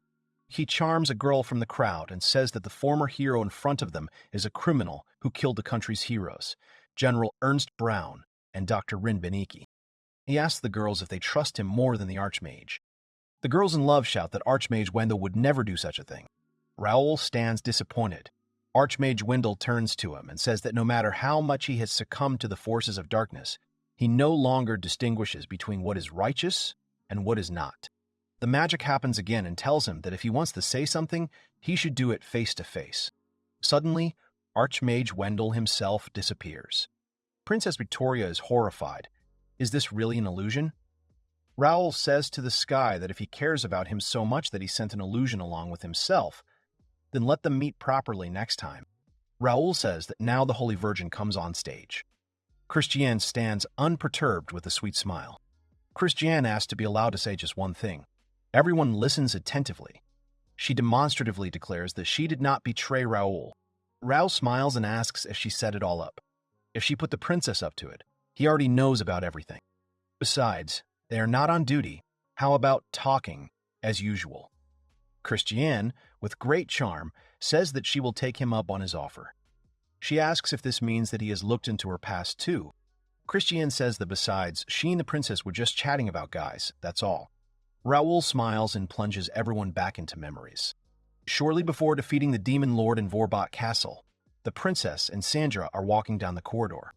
Princess Victoria recalled how the three heroes told her that they were moving out for the final decisive battle. She thought of him then, of how his gaze had become even more determined. She wanted to make him hers as quickly as possible. She wanted to stain those scarlet eyes with her hands. Then Christiana asked Victoria how aroused she was. Here Sandra protects the princess and recognizes the Holy Virgin Christiana. Christiana giggles and says that she decided to take a walk and kill time before leaving. But she is so glad that she accidentally met the princess. She says that it seems Raoul has stolen her heart. Sandra shudders at this information, but Princess Victoria remains still. Christiana says how she understands her, because he is so hot. Princess Victoria tells her that it is very impudent for a holy virgin, because she cannot feel the same as Princess Victoria herself. Princess Victoria says that for insult, she can prepare even a holy virgin for execution. Christiana says how scared she is. Princess Victoria calls Sandra to follow her. He obeys and follows her. Christiana says that she heard the voice of God. That's why she decided to tell her. Princess Victoria asks her if she really thinks the gods can control her life. Christiana tells her that it was God who said that their destinies were linked, and that only she, that is, Princess Victoria, can save Raoul. Raoul stops and asks to tell her more about this. Sandra is surprised by her behavior, and Christiana is happy. Christiana says that Raoul is trying to save the people, which is why he has secured such support. She says that now it is as if he is trying to replace God, and this is very risky. But Raoul is a hero, not God. She wants to remember that Raoul is an ordinary man. This is for his own good. Christiane used her magic, convinced her that the time had come for her love. She must give in to her instincts and desire Raoul. She whispers that she must then expose his male nature and make a primitive male out of him. If she does this, Raoul will not be able to live without him. She keeps casting spells and whispering that if he stoops so low, he will lose his position as a hero and become her little dog. She asks if that doesn't sound tempting. Christiana says that she, a follower of the Lord, has saved many people, and she, Princess Victoria, will certainly be saved if she heeds the voice of the Lord. She asks the princess what she wants to do with Raoul. Princess Victoria imagines Raoul in chains, fulfilling her wishes. Princess Victoria is in an excited state. She says that just imagining Raoul makes her shudder. Christiana smiles. Princess Victoria turns to Sandra. She orders her to find out everything about those who are connected with Raoul. The story of who is visiting the general. The zombie general says that Archmage Wendell and St. Christiana have come to visit them today. The two sit next to him and greet him. The Archmage tells the general that it has been a long time since they last met, and he has changed greatly in appearance. Christiana agrees and says that he looks nice even like this. The general thanks her. The general suggests getting straight to the point. He asks what the hero Raoul is to the two of them. The Archmage laughs and says that a crybaby like him is just a rung on the ladder to success. He will crush him and use him to boost his own reputation. The general asks Christian, who says thoughtfully that it is a good question. She replies that he is her dear comrade general, and the Archmage looks at her in shock. Christiana says that Raoul has been through a lot of suffering. Now she wants him to be happy. The Archmage tells the general that Raoul has very bad luck with women. Only crazy people fall for him. The general agrees with him. Christiana tells them both that she loves them very much too. In the square, Princess Victoria shouts to stop talking nonsense. Raoul is surprised. Christiane turns to her and sees Princess Victoria breathing heavily. Raoul laughs and says that this is an expected reaction, because the princess should be ashamed when such things are revealed in public. Princess Victoria shouts at him that he is wrong. She said that his accusations irritate her. Suddenly she laughs and says that they will see how he sings now, because she has found the secret of his strength, the weakness of his dark power. Raoul smiles and says that he only developed because he relied on the people around him.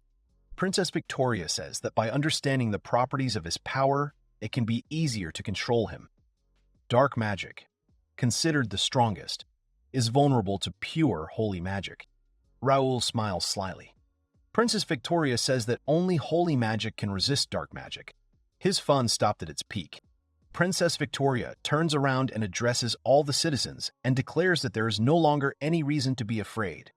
She will rid them of him and save the whole world from this monster. She screams that the curse that is cast on this castle will be lifted. She will return the people to their former freedom. People start to rejoice. Will they really go outside? They ask her to do it. Princess Victoria suggests that he be buried again, and the people shout with great joy and support her. Princess Victoria turns to Raoul and says that now he is the center of everyone's attention. He can thank her, because this time, she will watch closely as his flesh rots, slowly and little by little. Princess Victoria turns to the Holy Virgin Christiana and orders him to be killed. Through her holy power, she will teach him a lesson. Christiane initially refuses, then changes her mind and says she will try. Princess Victoria exclaims that this is the end of him, the former hero Raoul Evans. Christiana uses magic. Raoul stands still and waits, and Princess Victoria laughs loudly. Here, unexpectedly, Christiana apologizes to the princess and still refuses it. Princess Victoria looks at her in horror and bewilderment. She tugs her by the shoulders and asks if she even understands who she's joking with. She asks if he wants to save people, so she should kill him immediately. Christiana says that of course she wants to save people, but she refuses to follow her orders. Raoul smiles. Christiane justifies this by saying that she doesn't want to become a cheater. Princess Victoria does not understand what a traitor she is. She dictates the words that she came into this world as a woman and will use it in the best possible way. Father does not allow himself to act on his whim and run away from the battlefield, leaving his subjects, and he is not allowed to raise his hands on them. Father said that after this, she would not be able to stay. From today, he makes the decision to depose Princess Victoria. Christiana says that these are the words of His Majesty. Since he said it, she obeys him. Princess Victoria screams that it cannot be that her father has abandoned her. That if she is deceiving him this time too, her father should have no reason to abandon her. Here, Raoul asks Christiane where the evidence is. He asks her to show it to him. Both girls turn to him. Raoul asks, she saved them. They are hers. Proof that the king does not trust his daughter. Christiana says that it is, of course. How could she forget it? She starts looking for something in her small bag. She takes out a document and hands it to the princess. Raoul tells her that she can rejoice. This is a gift from her beloved father to her. Princess Victoria begins to tremble in horror as she looks at this coat of arms. She doesn't open the document and says they're all joking. The crowd starts to make noise. They wonder how this can be. Did the king really renounce the princess? What does this mean? Did he even send a letter? Princess Victoria opens the letter in anger. Raoul looks at her with a grin. Princess Victoria begins to read the order. Princess Victoria is horrified when she reads it. Raoul approaches her and begins to read aloud that her existence is no longer useful. She is only fit for sacrifice. Her sacrifice will not be in vain. It will cool the hero's anger, and she will not meet death as an eyesore. Raoul quotes her as saying that at least by her death, she could do something useful, and now she can tearfully thank him for it. Christiana says that the poor princess was abandoned by her own father. The crowd starts talking about her uselessness and her death. Raoul asks if they really think he is some kind of spirit to be appeased with a sacrifice. Princess Victoria tears up the order and refuses to believe such a thing. She screams as she does not believe it. She orders the knights to seize the hero and the saint. The knights do nothing. Princess Victoria asks if anyone would believe such nonsense, that they had set it all up, and she orders that they be taken into custody immediately. Christiana asks if it is right for a princess to address the knights in such a tone. She tells the knights not to worry. There is no longer any need to obey Her Highness, because His Majesty's voice is indisputable. The knights stand in shock. Princess Victoria screams, "Why are they frozen? Shouldn't they obey her? It's better for them to be dolls under her control." The knights stand in place in horror. Raoul starts laughing and says, "If only she knew how stupid she looks now. If she didn't notice, then now the advantage is with him." The princess angrily calls everyone stupid. Princess Victoria turns to the knights and asks if they have decided to betray her. Raoul wipes away tears of laughter, says it's just wonderful how mad she is. He thinks it's much more exciting to see her like this. Princess Victoria asks if he was just laughing at her. She calmly says that she didn't think that all this. Then she raises her voice and screams that it is Raoul's fault. She rushes at him, grabs him by the collar, and screams that she will kill him. Raoul says that he will not laugh anymore, and asks how she is going to kill him. Raoul pushes the princess so that she falls to the floor. Raoul smiles and says that this look suits her better. He says she is like a dog. She screams his name and shouts several times that she will not forgive him. Raoul tells her that it is time to end the performance. Now he will be busy sending a report to the king. He smiles and says it's time to close the curtain. Princess Victoria starts laughing and says that her father has no other children except her, and that's why he can't just abandon his only daughter. That's why he sent her here. She says that she is the only suitable candidate for the throne, and that he has no heir to the throne other than her. She screams that he has no one but her. Raoul says that no, actually, there are 3 more princes. Princess Victoria looks at him in horror and madness. Raoul smiles at the princess. She does not understand what he is talking about. His face reflects despair and madness. Having learned of Victoria's plan, the king impregnated his concubines, thus preparing his secret weapon. He appreciated Victoria's ambitions, and they alone were enough to prevent the king from choosing her side. Princess Victoria trembles and says this cannot be. Raoul says that no one will ever come to save her. So why suddenly Princess Victoria, the precious treasure of the country of Kurtz, the only one of her kind, worthy and the most beautiful? She did not receive the trust and love of her people. Raoul asks her if she likes the feeling of being betrayed by people she trusted. He asks if she likes it when suddenly everyone she believed in turned against her. Princess Victoria screams that they are all lying and that it is all a scam. Raoul laughs heartily and says that now she has shown her most beautiful expression. Raoul says that everyone should take a look at him. He tells the citizens to just look at the treasure of the Kurtz kingdom. He uses magic. All the citizens start discussing what kind of mug this is. Is it really Her Majesty? And where is the treasure? Someone shouts that apparently they were mistaken. It's just funny that all this time they listened to someone like her. What kind of scarecrow is this? Someone loudly and declaratively says that she is the daughter of the king. They simply had no choice but to obey her. But now, for them, she no longer has any significance. Here someone sighs and starts laughing, then says that Their Majesty the Princess has no one left except her. This is Sandra speaking. Here Princess Victoria, in tears and snot, remembers her. Raoul tells her how happy he is for her. She is not alone anymore. Raoul uses magic and says that Sandra has come to the rescue. He thinks that it will be much easier for her to move. Sandra starts to move. Sandra takes the sword and begins to stand up. She still calls for Princess Victoria. Princess Victoria falls and, trembling, tells her not to come near her. She sends her away and asks someone to save her from Sandra. She asks the knights and soldiers to protect her. The knight states that they obey the king, to fight for someone like her. Sandra hugs the princess, who breaks away from her embrace. Sandra asks how she will cope without her if she leaves her, because now she will be punished in the same way as her. She comes close to her and mounts her, and then she says that therefore she will save her from suffering with her love. Even though she betrayed her, she still loves her. Princess Victoria starts laughing and screams that it's no use. Sandra raises her sword over her. Princess Victoria begins to say that since no one can die here while the capital is under the hero's curse, so she should stop this right now. Has she forgotten what Sandra did? Raoul comes up to her and looks down on her. Princess Victoria asks him to stop. She apologizes, asks for forgiveness. Let him finish this. Raoul says that whether she can die or not is entirely up to her. He snaps his fingers. Sandra's sword plunges into the princess's stomach. She groans and coughs in pain. Blood comes from her mouth. Her vision begins to fade. Sandra strokes her cheek and tells her that it is not her time to die yet. She says that she will die first and will meet her in heaven. Sandra kills herself. Blood flows from her neck and lands on the princess's face. Sandra tells her that she will wait for her. All the citizens watch in horror. The princess screams in horror and tries to say something. Blood flows under their bodies. Sandra lies on the princess, who is still conscious.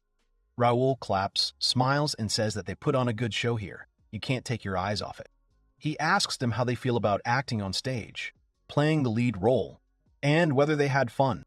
He calls Victoria. She doesn't answer. Raoul says that this is where the story about the princess ends, the end of the performance. Raoul cheerfully says that he will never let her die. He had chosen a suitable place for himself in advance. He tells her to look up at the hill when it comes to the show. It will be very exciting to watch. He drags her by the leg, along with the cross.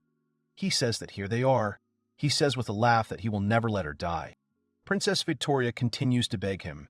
Raoul watches and thinks that this is not bad. He hangs her on a cross against the bright moon. He suggests calling it a moonlit night and a crucified princess. Raoul laughs and says that he is such a romantic. Some animals come from behind. There are numerous wolves standing behind him. Raoul asks them to wait a little longer. He uses magic and says that the newest testing tool is ready. The animals pounce on her. Crows, rats, beetles, wolves all crawl towards her. Some bite off parts of her body. Some peck. Raoul says that at this rate, the wolves will gnaw all her flesh and the crows will peck her eyeballs, but she still won't die. Indeed, her eyes are pecked by crows, centipedes, and rats crawl over her body. Raoul wants to enjoy her agonizing ordeal. Raoul says that initially, when he left the general here first, he had no plans for this place. But seeing how the collection grows, it gradually becomes interesting. And now, who knows? Maybe this place will become an attraction for visitors. Raoul says he still has plenty of free time. As for the collectible for the next cycle of retribution, in front of him are exhibits from Sandra, Victoria, and the general. A month later, a camp for the servants of the demon children was established in the kingdom of courts. Numerous children with bat-like wings are chained up. Someone wants all the clothes off the children for him. Someone listens to this person. This person has bright lips and long dark nails. Behind this man stand the Archmage and Raoul himself. The children shout that it is not necessary and ask to wait. This strange man shouts that they ordered to take off, so it is necessary to take off. He looks at the children and says that this is a product of the highest quality. It can definitely be sold for a good price. He says it's a gorgeous pink. It's delicious to him. The Archmage looks at the worried Raoul. The Archmage asks him what the sour expression is. They will make a decent amount of money from this, so let him smile. The stranger asks what he is doing. If he angers Raoul, then they are dead too. The Archmage tells him to relax. Archmage Wendell asks Raoul. He came to him himself, so no matter how much he hated him, he would not harm him. Raoul says that retribution also requires certain expenses. He just wants to take his money, and that's it. He leaves and says on the way that he has had enough. Checking the quality of the goods is their concern after all. Raoul walks away, leaning his back against the wall. He hears the stranger telling Archmage Wendell that time is of the essence. Raoul rolls down in agony and covers his face with his hands. At the same time, in the kingdom of Kura, in the amphitheater, a fight is taking place, where blood is shed. Executioners kill someone. Someone laughs and shouts that there is a magnificent view from here. It seems that he is missing one more massacre. While one Raoul cries when he sees children being tested for quality, another Raoul eats candy and enjoys the carnage. In the kingdom of courts, in the castle of Urbach, the servants look on in surprise. Raoul comes in and says that His Royal Majesty summoned him here. The servants obey and open the doors. They all stand in a neat line and invite him into the dark room. Raoul passes by and thinks what kind of stupidity this is. What's the point of feigning respects now? Because in the capital, everyone without exception is an object of revenge. The head butler tells His Majesty the King that the hero Raoul Evans has arrived to see him. Before Raoul appears a man who lives off many artificial mechanisms. The king asks him if he enjoyed the reception he had prepared for him. Raoul replies that it was so-so. The king asks him if those baubles could serve as sacrifices for his amusement.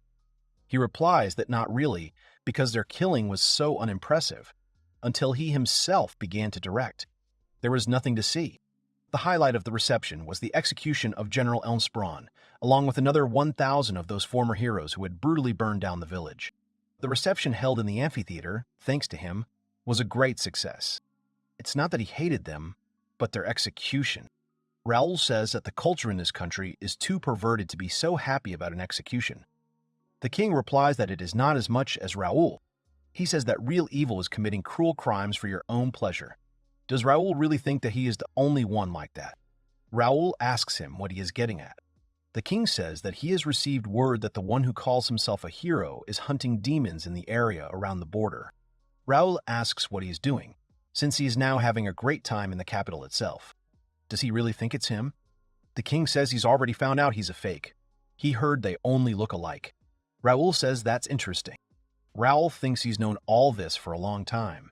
Then a bald guy says that, with all due respect, it's premature to draw conclusions about whether the person currently hunting demons is a copycat or not. The king interrupts him, calls him Lord Olcott, and says that no one asked his opinion. Olcott looks at him in surprise. Raoul exhales, snaps his finger, uses magic and breaks the lord's neck. Another man asks Raoul what he allows himself to do in front of His Majesty. Raoul says with a smile that this is punishment for doubting him. Here, the servants shout that His Majesty is keeping silent. This is punishment for the way he was treated, just like Queen Princess Victoria. The king agrees and says that, indeed, Lord Olcott's behavior was disrespectful, and he asks for forgiveness for his servants. Raoul smiles and says that it is nothing to worry about. The king suggests getting back to business. Regarding his imitator, he is working together with the great magician Archmage Wendell, who was once his comrade. Currently, the great mage is expanding his import business in the port city under the patronage of a merchant named Cameron Erringham. Raoul pretends to be surprised, although he already knows this. They are both targets of his revenge. The king says that these demons seem to be making a lot of money from this trade. Raoul asks in surprise if they are trading in this country without the king's permission. What kind of bad people are they? The king says he cannot turn a blind eye to what they are doing and he must crush them, whether they are real or fake. The king says that he wants to punish the great magician and this seller, but Raoul understands what he means even without an order. Raoul smiles in response to the king's grin. Raoul leaves and says that these guys were originally his prey, and if so, then let him order the opposite. He uses magic and with burning eyes tells him to just try not to interfere with him.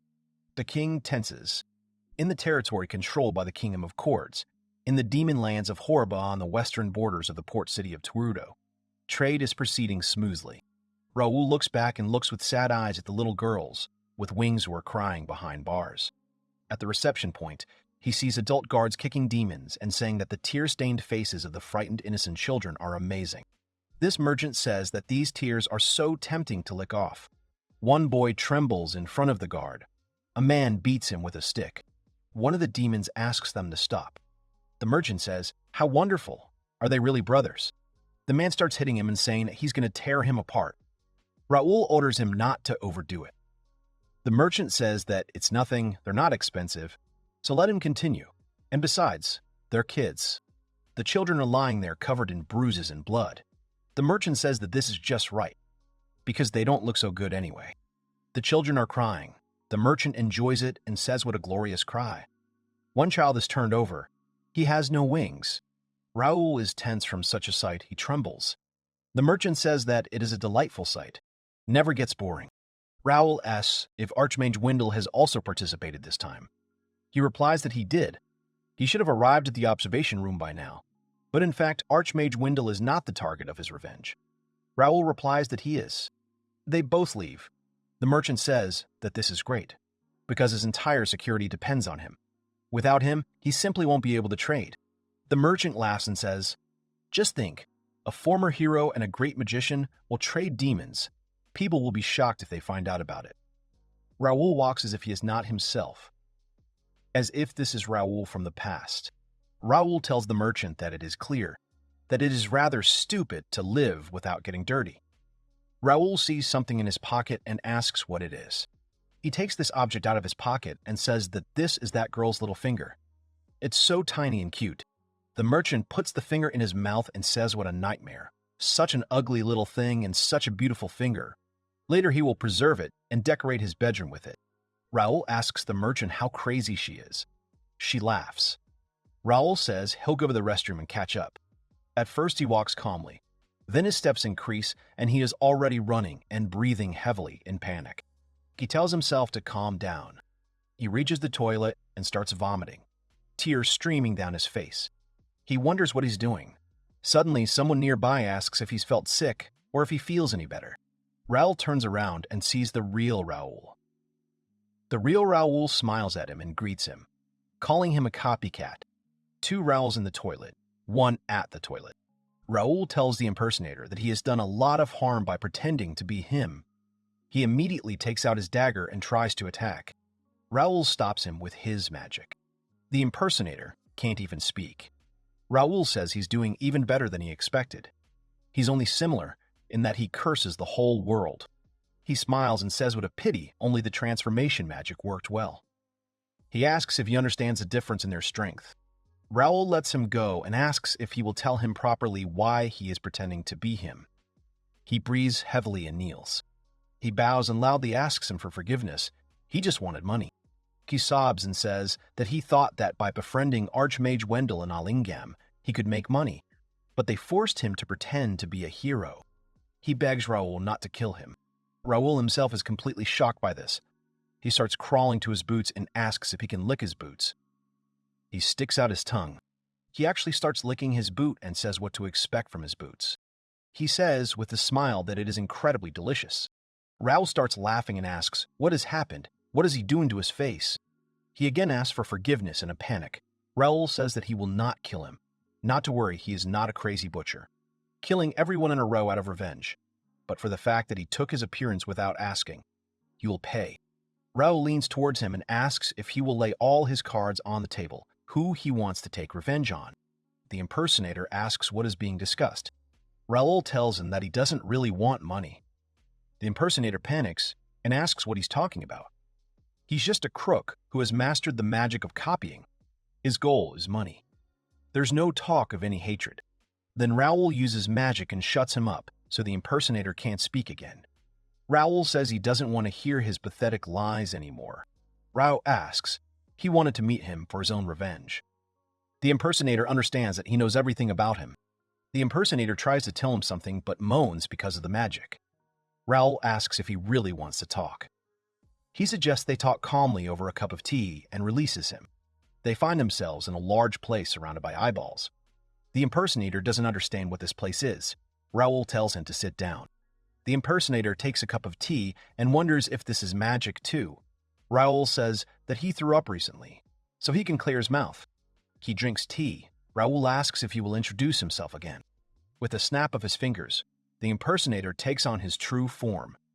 It is a girl named Aida Dira. She looks at the cup of tea and sees her reflection. Raoul asks her if she will tell everything now. Aida says that means he saw through her and how did he know about her past. Raoul says there are not many people who have copy magic. He checked the registry of magicians in this country. Aida says that an ordinary person cannot see the registry of magicians. Raoul smiles and says that the king's friend is not an ordinary person. Aida is surprised and does not understand him. Aida asks, disappointed, what His Majesty is thinking. Raoul says she is slandering their king. Aida asks how he knew it was her. Raoul replies that there really aren't that many people, and he asked politely, as he did just now. Aida is surprised. Raoul says that in the meantime he was thinking why it was necessary to pretend to be him. What is the benefit of doing so? And then he immediately found her. He asks, after all, she, participating in the trade, helped the demons escape, and then intended to report to the authorities about the underground trade of Archmage Wendell. He says that this couple, the objects of his revenge, together with his double, did whatever they wanted for fun and profit. That's all he wanted to know. Raoul says that by doing this, she only added fuel to the fire of his anger. She wanted him to find this place and finish off Archmage Vindel in Allingam. That was her plan. Raoul asks what and who would beat around the bush like that. The answer is simple. It is someone who hates them as much as he does. Raoul smiles and says that by searching for one in the registry of mages, he was able to find her. Ida says that is exactly how it is. Her hands begin to shake. Raoul asks what she was thinking about. He says she's trading demons with the people who killed her own family. She must be crazy. Raoul says she is too naive and indecisive. Let her remember again. He asks her if she wants to kill them. He uses magic and tells her to awaken within herself a thirst for revenge. She begins to understand that since that day she has been seeing a nightmare in reality, and this nightmare will continue until she kills them. Charles Dira is Ada Dira's father. He had been a merchant for a long time and served as an accountant for the Illingam. After the Demon Lord was defeated, Charles became suspicious of the strange money transactions of the Illingam. He thought that the new enterprise requires so much investment. Allingam says that it is still a secret. But what is it? Coming to the window, he sees Allingam. He thinks that lately he often goes out somewhere at such a late hour. He wonders if it is somehow connected with the new enterprise. It seems like something was just recently brought into the basement. And then his suspicion opened the door to a nightmare. He went down to the basement, thinking that he didn't like this place. He sees that the door to the basement is open. He doesn't understand what kind of room this is. He sees Illingam telling some three that they keep the regular customers happy. The demon servants are quite profitable, and if dear Archmage Vendel, who defeated the Demon Lord, were to join them, their powers would be greatly increased. Behind them sit the bound demon children. The accountant does not understand how Allingam and the great magician Archmage Wendell. He sees the frightened faces of the children. Are these really servants of the demons? Archmage Wendell then told him to just make sure no one knew. Allingam said he would do so, and that he would count on him in the future. They leave. Allingam remains. Allingam giggles, licks his lips, begins to undress, and says that they will have a lot of fun today. The accountant is horrified and doesn't understand what's going on. Allingam says that if they bite him, he'll kill them right away. He hears moans and cries. Allingam says it's so tight and cramped, which is wonderful. So much snot and sweat, he thinks it's cute. The children are calling for their mother, asking for help. Allingam understands that these are the cries of children. He guesses what is happening to the girls. Allingam comes out and says that they need to clean up tomorrow. The hidden accountant breathes heavily and is horrified that Allingam is doing something like this. Could this really be his new enterprise? He understands that this cannot be left like this. He walks into the room and sees little girls lying in blood. They're all unconscious and covered in fluid. He is horrified by what happened here. He hopes that at least someone is alive. He checks and finds that one of them is breathing. He turns his attention to the one that is shaking and making sighs. Later, someone says that nothing can be done with one. He healed her wounds with the magic of restoration, but everything depends on her will. The accountant asks the healer if nothing else can be done. He asks to help at least her alone. The healer says that if it's just about their wounds, he'll just take this corpse away from here. He takes them away. The healer says he doesn't want to get into trouble. The accountant says if anyone comes here, let them hide them somehow. The healer suspiciously closes the door and says that it's still a matter of time. He will watch over them until they die. He says that he is counting on him. He knocks on the door. His wife sees him coming with the girl. He lays her on the floor. She's covered with a blanket. The wife asks how this happened. The man says that he will go to the capital to tell the authorities about everything. He says that then Archmage Wendell and Allingam will be arrested, and at the same time him for complicity, although without his knowledge. Although so what if he didn't know? His wife asks him if there is another way. He clasps his hands and replies that he recently noticed something amiss in Allingam's finances. He punches the wall and screams that he should have noticed this sooner, and then it would have been possible to avoid such a large number of victims. His wife tries to calm him down. The accountant says that these children have parents. They should have lived happily just like them. Besides, judging by the movement of money, every day they suffer from such cruelty. He cannot turn a blind eye to it.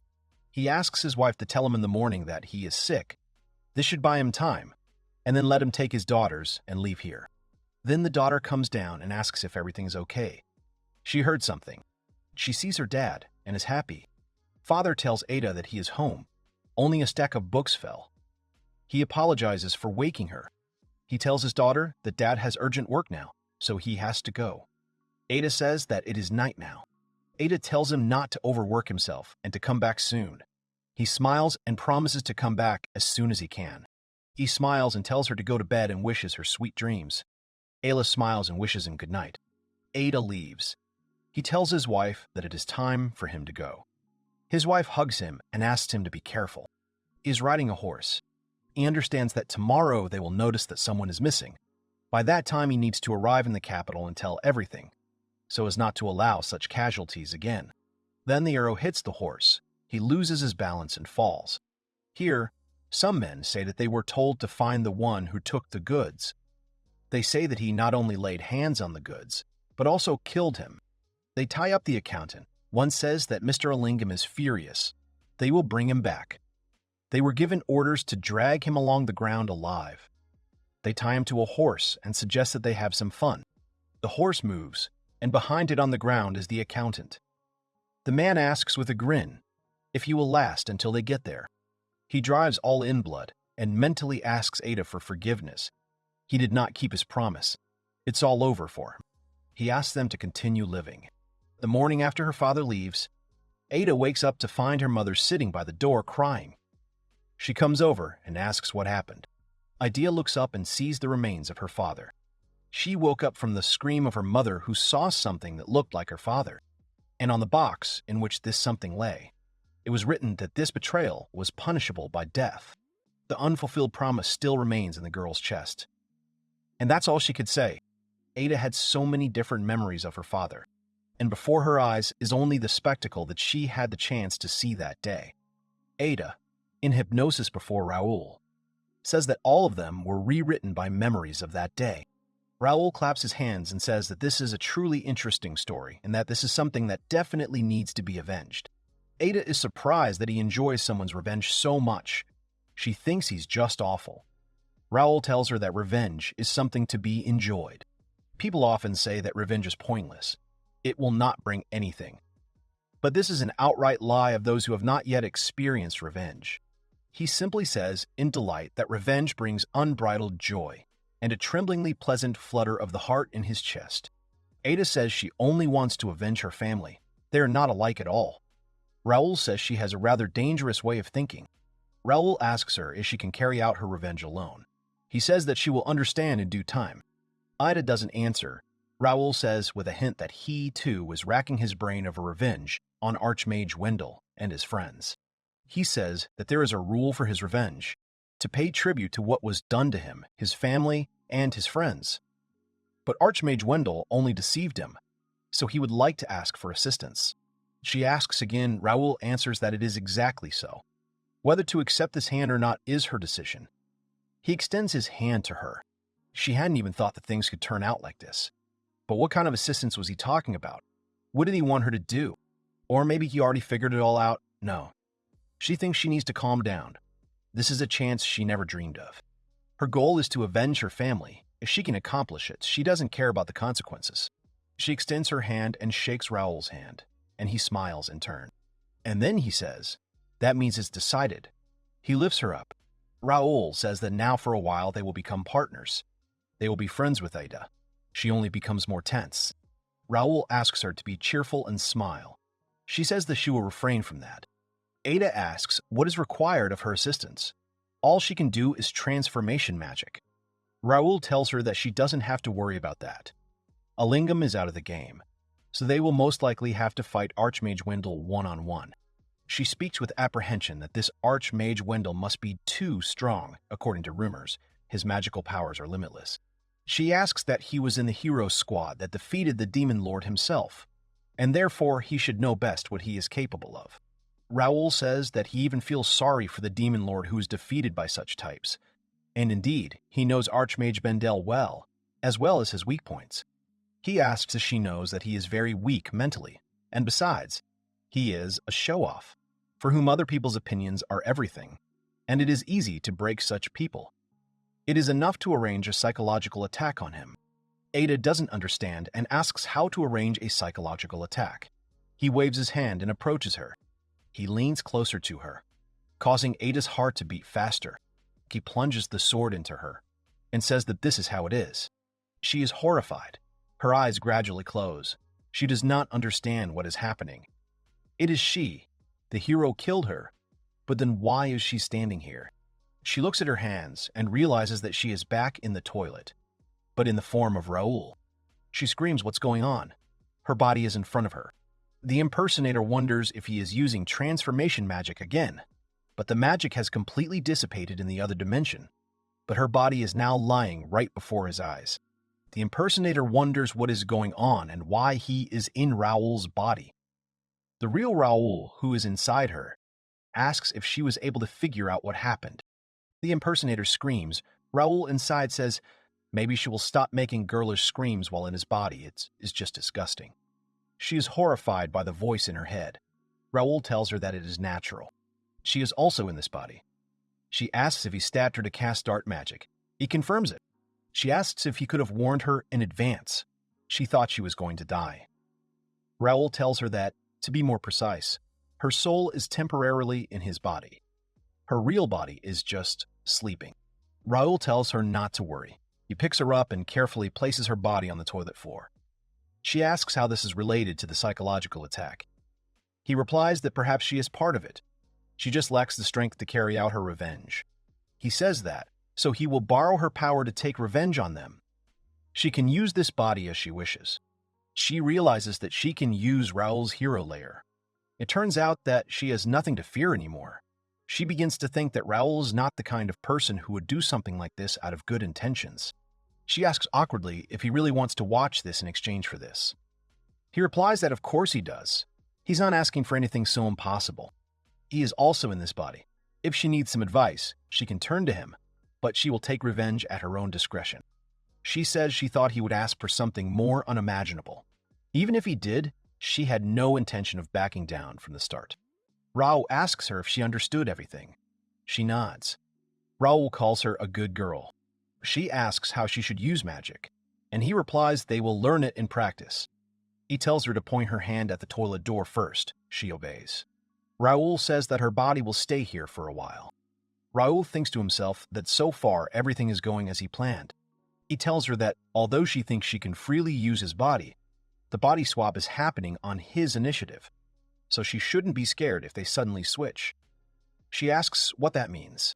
She says that she won't be surprised by anything anymore. He laughs and says that he knew she had guts. She says that all her words are spoken in his voice, and she hears his voice in her head, which causes mixed feelings. Raoul says that hearing a woman's speech spoken in his voice is so-so. It causes nothing but disgust. Raoul now suggests going to visit Archmage Vindel in Alingam, who says that they are most likely in the farthest hall. It's there that they assess the demons every day. Raoul says it's great. Now they know the place. All that's left is to enjoy it properly. From now on, she'll do whatever she wants. He suggests that she destroy these animals who are mired in their own greed. Aida replies that she agrees with him. In that hall, one man kicks the demon and tells him to take away this trash from here, which doesn't even qualify as goods. It's another day filled with inhumanity against demons. They cry and tremble when they see each other. One of them approaches the demon and asks who told him he can hang out here or if he wants to be taken away too. The man hits the boy in the stomach, making the demon's nose bleed. From the door, Ada sees this. Raoul asks what she will do. Raoul tells her that if this continues, they will all die. She wants to object. Raoul suggests that they first kill the guards. He will show her how it is done. He tells her to be more alert. She needs to learn how to handle his body. She wonders if she really needs to kill the guards. Raoul asks her what is wrong. Is she really afraid of killing people? He asks. She is going to avenge her family. He should succeed. Trading demons is not something Alingam can do alone. Then the guards are also objects of revenge for him, or she will leave this girl who is being beaten to die. Raoul asks her what other doubts there could be. Because of these children, her father was killed. Besides, by killing the guards, she will not only carry out her revenge and save people, but also save the demons. They will all be happy. He asks Ida again what she will do. She finally says that he is right. He will turn all the people who are here into objects of his revenge. She declares that she will kill them all. Raoul thinks that this is how it should be. He thinks about her look. She is something special. His calculations were correct. He says that then we need to get down to business and suggests doing it beautifully. Those people are surprised that it is the hero Raoul himself. Did he really come to the dungeon alone? This is something new. Raoul says to do everything as he says. In theory, the spell should be enough for her as it goes. He will give her instructions. She quietly whispers that she understood him. The man asks what happened, or has he also come to evaluate the goods? Someone laughs and says that it is even interesting who will suit his taste. Raoul tells her to first put her hand forward, like that time, and read the spell. She repeats everything and, at Raoul's command, puts her hand to the ground. She deprives several of their heads at once, and they panic and do not understand what is happening. Raoul tells them to bend down and continue reading the spell, and some more die, as if they were being stabbed with clods of earth. They don't understand what just happened. Raoul gives instructions. Aida is surprised that the body moves with such ease. She continues to attack and thinks, even though the magic power flows so easily. But how much power is in it? Then, someone from behind shouts that he is a traitor and curses him. Raoul tells Ada to take the blow and read the spell. She hesitates. Raoul says there is no time for doubts. Here, she does what is necessary, and immediately that man begins to break down on his own and melt. Raoul gives the command to grab it, turn around sharply, and read it alone. She does everything. Here the spears stick into the bodies of the others. Everyone dies. The demon children look at all this in surprise. Raoul stands on a mountain of corpses. The children ask what is going on. Raoul tells Ada, who is shaking, that she needs to explain what happened. Raoul wonders if she has gone into a stupor after killing for the first time. What can she do? Raoul understands that he will have to replace her. He tells the children not to be afraid, because he is their friend. All the guards in this room have been killed. He holds out his hand and says that they have just gained freedom. They say that the hero and Alingam are in cahoots. He explains that for some reason, he had to take the form of a hero, but he is their friend. They ask if he will really save them. They don't really believe it. He says that he understands them. It's hard to just trust someone. Then he will make a statement. He shouts that he will go and free everyone who is here. And then he will certainly find and kill the main villain Alingam and the great magician Archmage Vendel. The children begin to move, their chains breaking in an instant. Raoul shouts that it is time to take back their freedom, and those of them who want to see it with their own eyes can come with him. Their freedom is already very close. The children watch with enthusiasm. Raoul suggests going to the hall where they are now waiting. The children start screaming. Is he really their savior? They thank him and say that they will go with their savior. The Ida inside him doesn't understand what he's doing. He doesn't even think about any salvation. She knew he was just having fun. The demon children start screaming that they will kill them all. Someone's child was taken into the hall, he was never returned, and someone's little sister too. If they have a savior with them, they will be able to kill them. Raoul enjoys it and says it feels better than ever. After all, everyone is screaming that they will kill him. Gear, Ida, who is sitting inside him, begins to worry and wonder why she ever agreed to his help. Once you cross the border, there is no way back. Then they began to go from room to room to kill all the guards and free the demons. At first, Aida's every movement was filled with doubt, but the blood that covered her dulled her senses and sharpened her reactions, and her gaze filled with radiance. It must have been the first time she knew the pleasure of being thanked by demons, and the sense of justice from protecting the weak completely overwhelmed the guilt of taking lives. She was exactly like him before. She screams that they will punish the cruel people, free the demons by their hands, return the dignity that was taken from them. Demons are after him. Revenge is what awakens emotions in any living being. He thinks, what a wonderful moment. Did the sounds of this sweet choir reach their ears? She says that behind this door are Alingam and Archmage Vendel. Raoul suggests doing it in a big way, thirsting for their fresh blood. Inside, Alingam stands behind Archmage Wendell and says that he has indeed freed all the demons and is heading here with them. Alingam asks what he is up to. It doesn't look like he is just playing with the kids. Ada shouts that they will no longer be their toys. She points her finger at them and screams that their evil deeds have come to an end. The two are surprised. She continues to scream. Let them listen carefully. All the guards have been killed, and now the same fate will befall them. He shouts that everyone present will kill them both. A lingam is surprised that he started talking. A lingam shouts that he thinks too much of himself, because the great magician Archmage Vendel is with him. Archmage Wendell starts laughing and shouts that it's simply incomparable. Ada asks what's so funny about it. Archmage Wendell replies that he just got carried away enough to start spouting such nonsense. He tells the imitator to just watch. He won't regret it. He calls the imitator a false Raoul. Allingham doesn't understand why Raoul is a fake. What does he mean? He replies that it's exactly as he said. It was a fake from the very beginning, disguised as Raoul. He asks if he really thought he couldn't notice it.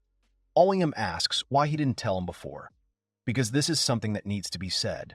Why did he try to hide it for so long? He tells Archmage Wendell to finish him off quickly. Allingham tells him to answer for deceiving him.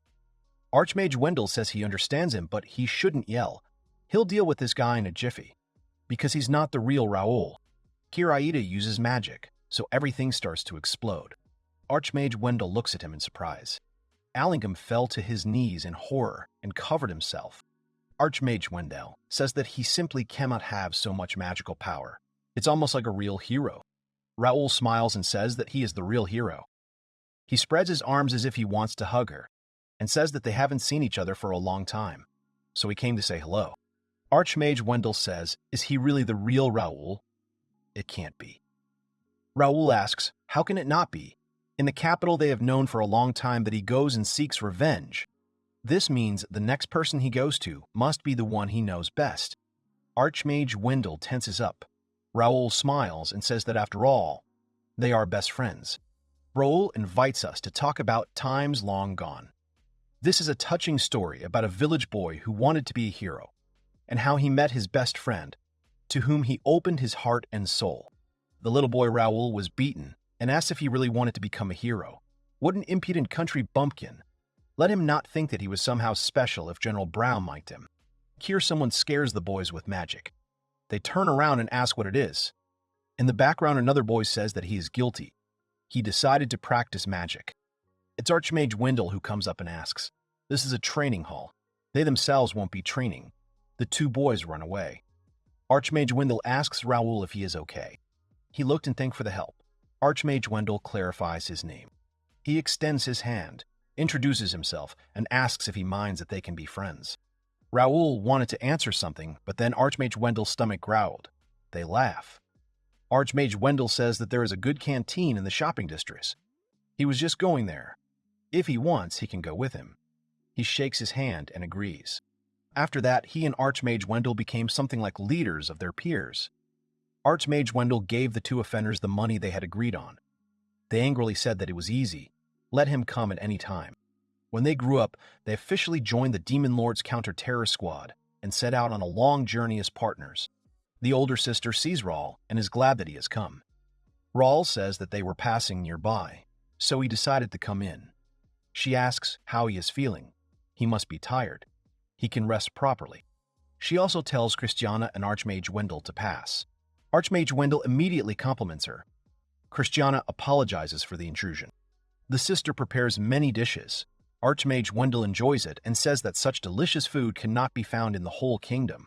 He tells his sister that she simply has golden hands. Raoul asks worriedly. He didn't fall in love with his sister. He laughs and says that it's so funny. He tells him not to be afraid. He won't take her sister. The elder sister turns to Archmage Wendell and thanks him for always helping Raoul. He looks at her in surprise. She adds that she has long wanted to thank him. She was so worried, she really was worried that he would just break at some point. She smiles. The sister says with great warmth that Raoul changed only after meeting him. Thanks to him and the counteraction squad, of course. He became more optimistic. She thanks him for looking after her. Archmage Wendell smirks and says that she doesn't need any thanks. He's just doing what he has to do.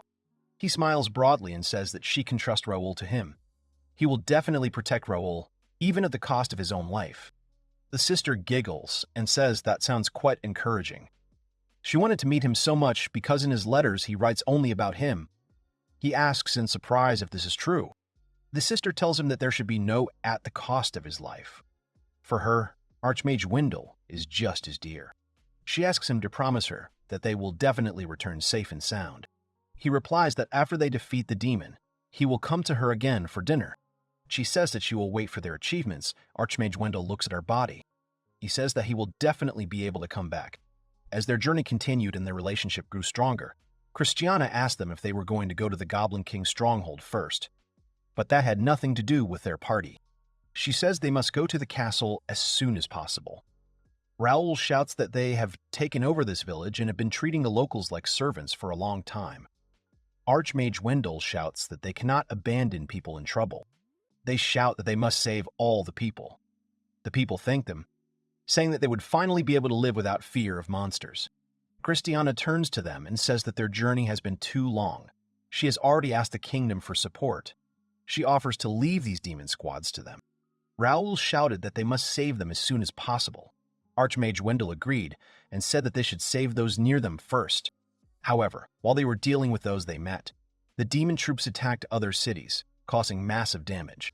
As it turned out, only one squad had been abandoned, and 2 others in it had a similar way of thinking. Everything was aggravated by the desire to satisfy their sense of justice. After that fateful meeting, he considered Archmage Wendell, with whom they fought together, his only friend.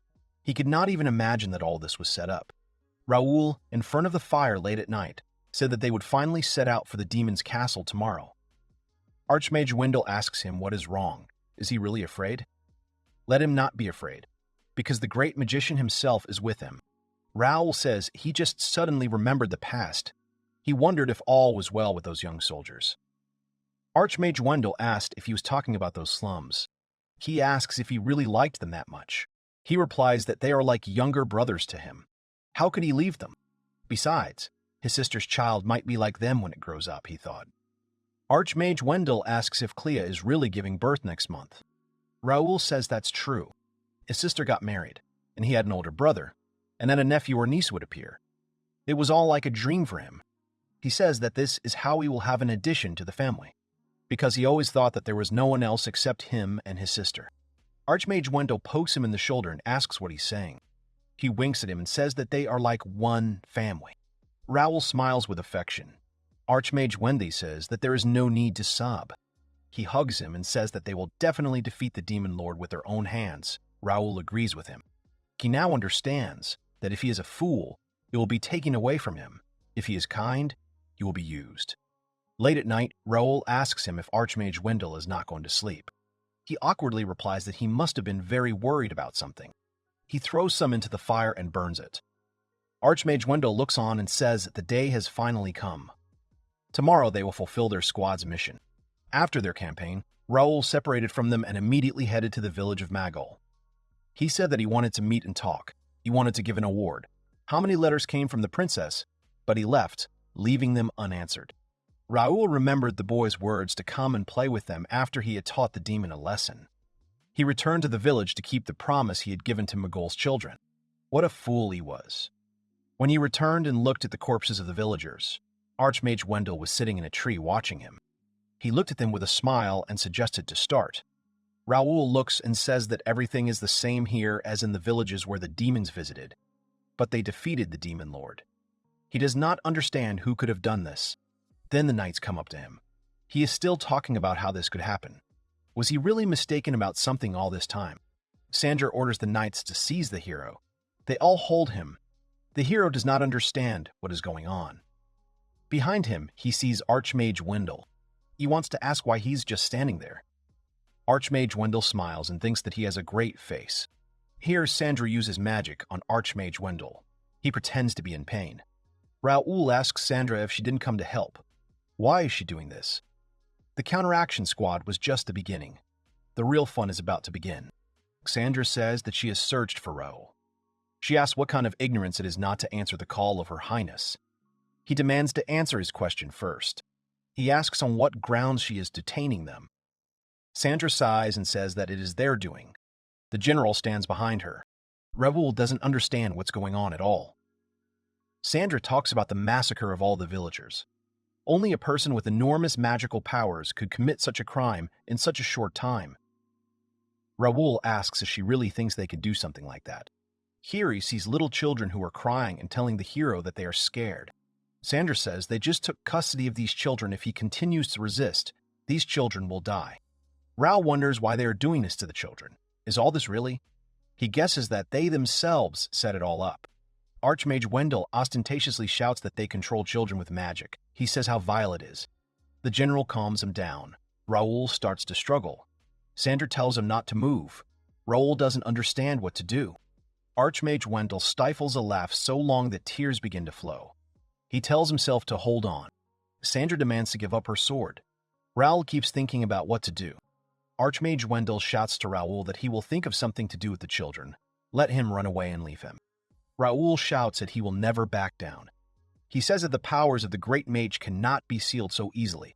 They must have set some condition for him. Archmage Wendell is surprised. Raoul screams that it all backfired. He orders everyone to take him to the capital immediately. He throws down his sword. He squeezes his hand and screams that justice is on his side. He has no idea why they started all this, but he will not run. Archmage Wendell smiles at the thought that he knew he would say that. Raoul says he has thrown the sword, so let the children go immediately. Sandra takes away a sword. She says, however, that she will not receive satisfaction from the fact that he so easily threw away his sword. She gives the sword to the little boy, who, under the influence of magic, plunges this sword into the body of a girl standing nearby. The boy panics and says that the body is on its own. The girl is bleeding. Raoul screams in horror. What is she doing? Let her stop. He gave her his sword. He says that it is also a sacred sword. It is needed to protect people. Sandra asks if he is still going to resist. If so, then the next one will be the Great Mage. Archmage Wendell screams. Raoul asks him to stop. The little boy continues to hit the girl with the sword over and over. Raoul, in horror, asks with a trembling voice to stop this. The boy himself is barely holding on and asks to be saved. Then the boy takes the sword and plunges it into his body. He falls. Raoul sees all this, his face filled with horror and despair. Archmage Wendell watches and laughs to himself, thinking that Raoul has an absolutely stunning face. Here Raoul, in horror, begins to attack Sandra, and then the general hits him on the head. Raoul's nose is bleeding, and he turns to the general, who says that he was told not to move. Sandra says she thinks Princess Victoria will be pleased with such thorough bloodshed. Archmage Wendell begins to feign pain. He tells Raoul that this is all his fault. Raoul screams his name. Sandra tells Raoul that he will now be taken to the capital. Raoul shouts to Sandra to leave Archmage Wendell. He is already without strength. He will go with them. So let them. Let Archmage Wendell go. Sandra tells him to stop joking. Doesn't he realize they are criminals? Raoul is seething with anger. Sandra passes by Archmage Wendell and whispers to him that everything went according to plan, and that he should follow the instructions she left in the letter. Archmage Wendell is shaking. Raoul keeps calling him, asking if he can hear him. He promises everything will be fine. He will definitely save him. Let him wait for him. Archmage Wendell simply laughs and says he'll be waiting for him. He can't wait to see the look on the hero's face when he finds out. Raoul was brought to the capital and faced a variety of entertainments. He was accused of a brutal massacre of villagers, and in the church he was met with the body of his sister, and immediately after that he was locked up in prison. That's how his days in hell began, where, day after day, Princess Victoria poured out her blood for him. She beat him while he was tied up, telling him to scream louder. She stroked his cheek and said what a pity it was, and he had such a beautiful face. She licked his blood from her fingers. She pressed his groin area with her shoes and spoke with laughter, persuading him to belong to her. She was telling him to become his servant. She kept pressing and twisting her heel. He lets out a sigh. Princess Victoria looks at him. At this time, Raoul, covered in blood, was wondering if everything was okay with Archmage Wendell and Tristiana too. He hoped that they were safe and sound. At this time, Archmage Wendell himself is enjoying the evening, eating fruit. He says that in the meantime, Princess Victoria is having fun in the dungeon with the unsuspecting Raoul, and he can't even imagine that they are living here in comfort in the royal castle. He holds an apple and says that now it's time to see how the hero's face will contort. And then, everything happened. Dear Raoul met him with shining eyes, and when he offered him to become the princess's servant for their sake, he simply agreed to it ridiculously quickly. The hero, who never noticed that he had been deceived all this time, was ridiculously pathetic. So he said that all his friends had long been dead, as well as that he saw in him nothing but a tool to achieve his goals. Raoul asks, what about Archmage Wendell? They fought shoulder to shoulder with him against the Demon Lord. He says that he never saw him as a friend. He is only his tool. Then Raoul began to cry bitterly, asking how this could happen, but he believed him. Tears were falling without stopping. He was crying innocently. Archmage Wendell laughs and says that it is not proper for a hero to cry over something like this. Perhaps he will feel better if he goes to his sister. He smiles and says that he forgot that she was already dead. Of course, he also tells him what he saved for last. Raoul looks at him in horror. Archmage Wendell asks him if he knows what happened in that church while he was wandering around after killing the demon. Archmage Wendell says he thought she liked him, so he was thinking of trying her out. At the church, all the priests were standing in line. Archmage Wendell says that as soon as he found out that she had already stretched everything out quite a bit, all desire immediately disappeared. He smiles broadly and asks if Raoul thinks that the great magician himself would get dirty on her worn holes. He continues to press and say that he was still interested in the moans that the hero's sister makes, so he decided to go and listen. That is, something like a school excursion. He says what a slut she is. She tells how all the old priests took advantage of her. He concludes that it simply turned into trash. He tells Raoul to be calm. He certainly wouldn't touch such filth with a finger. He goes on to say that Princess Victoria doesn't understand anything about it anyway. He was so surprised when he came back and was told she had been killed. He thinks she should have been saved for last for the greater effect. He says that it was worth waiting until the child was born, and then it would be possible to finish them off, one by one. He says that he thought that she would become their trump card. That's why he advised the princess to go to that very church. So what can you do with it? Raoul trembles and asks him why his sister. He asks if he really is asking why. He easily answers that if he himself is hurt, there will be zero effect. Raoul continues to cry in horror. Archmage Wendell says that the only thing left is to use the people dear to him, because that's exactly it. Archmage Wendell says with a grin that it was precisely because he pretended to be such a stupidly honest hero that his beloved sister met her death. Raoul's tears flow without stopping. He sweats and looks down as if in a mad, unconscious state, realizing his words. Archmage Wendell watches him, laughs, and says again what a pretty face he has. His face reflects the complete pleasure he is experiencing. Raoul takes a breath and starts screaming in rage, thrashing his arms around. Everything is ringing and shaking. He is terrified and screams the name of Archmage Wendell with such anger that the Archmage himself stops smiling and opens his eyes wide. Raoul screams in anger that he should not even dare to touch his sister in such a tone. His eyes burn more than usual. Raoul is no longer in tears. He is filled only with hatred.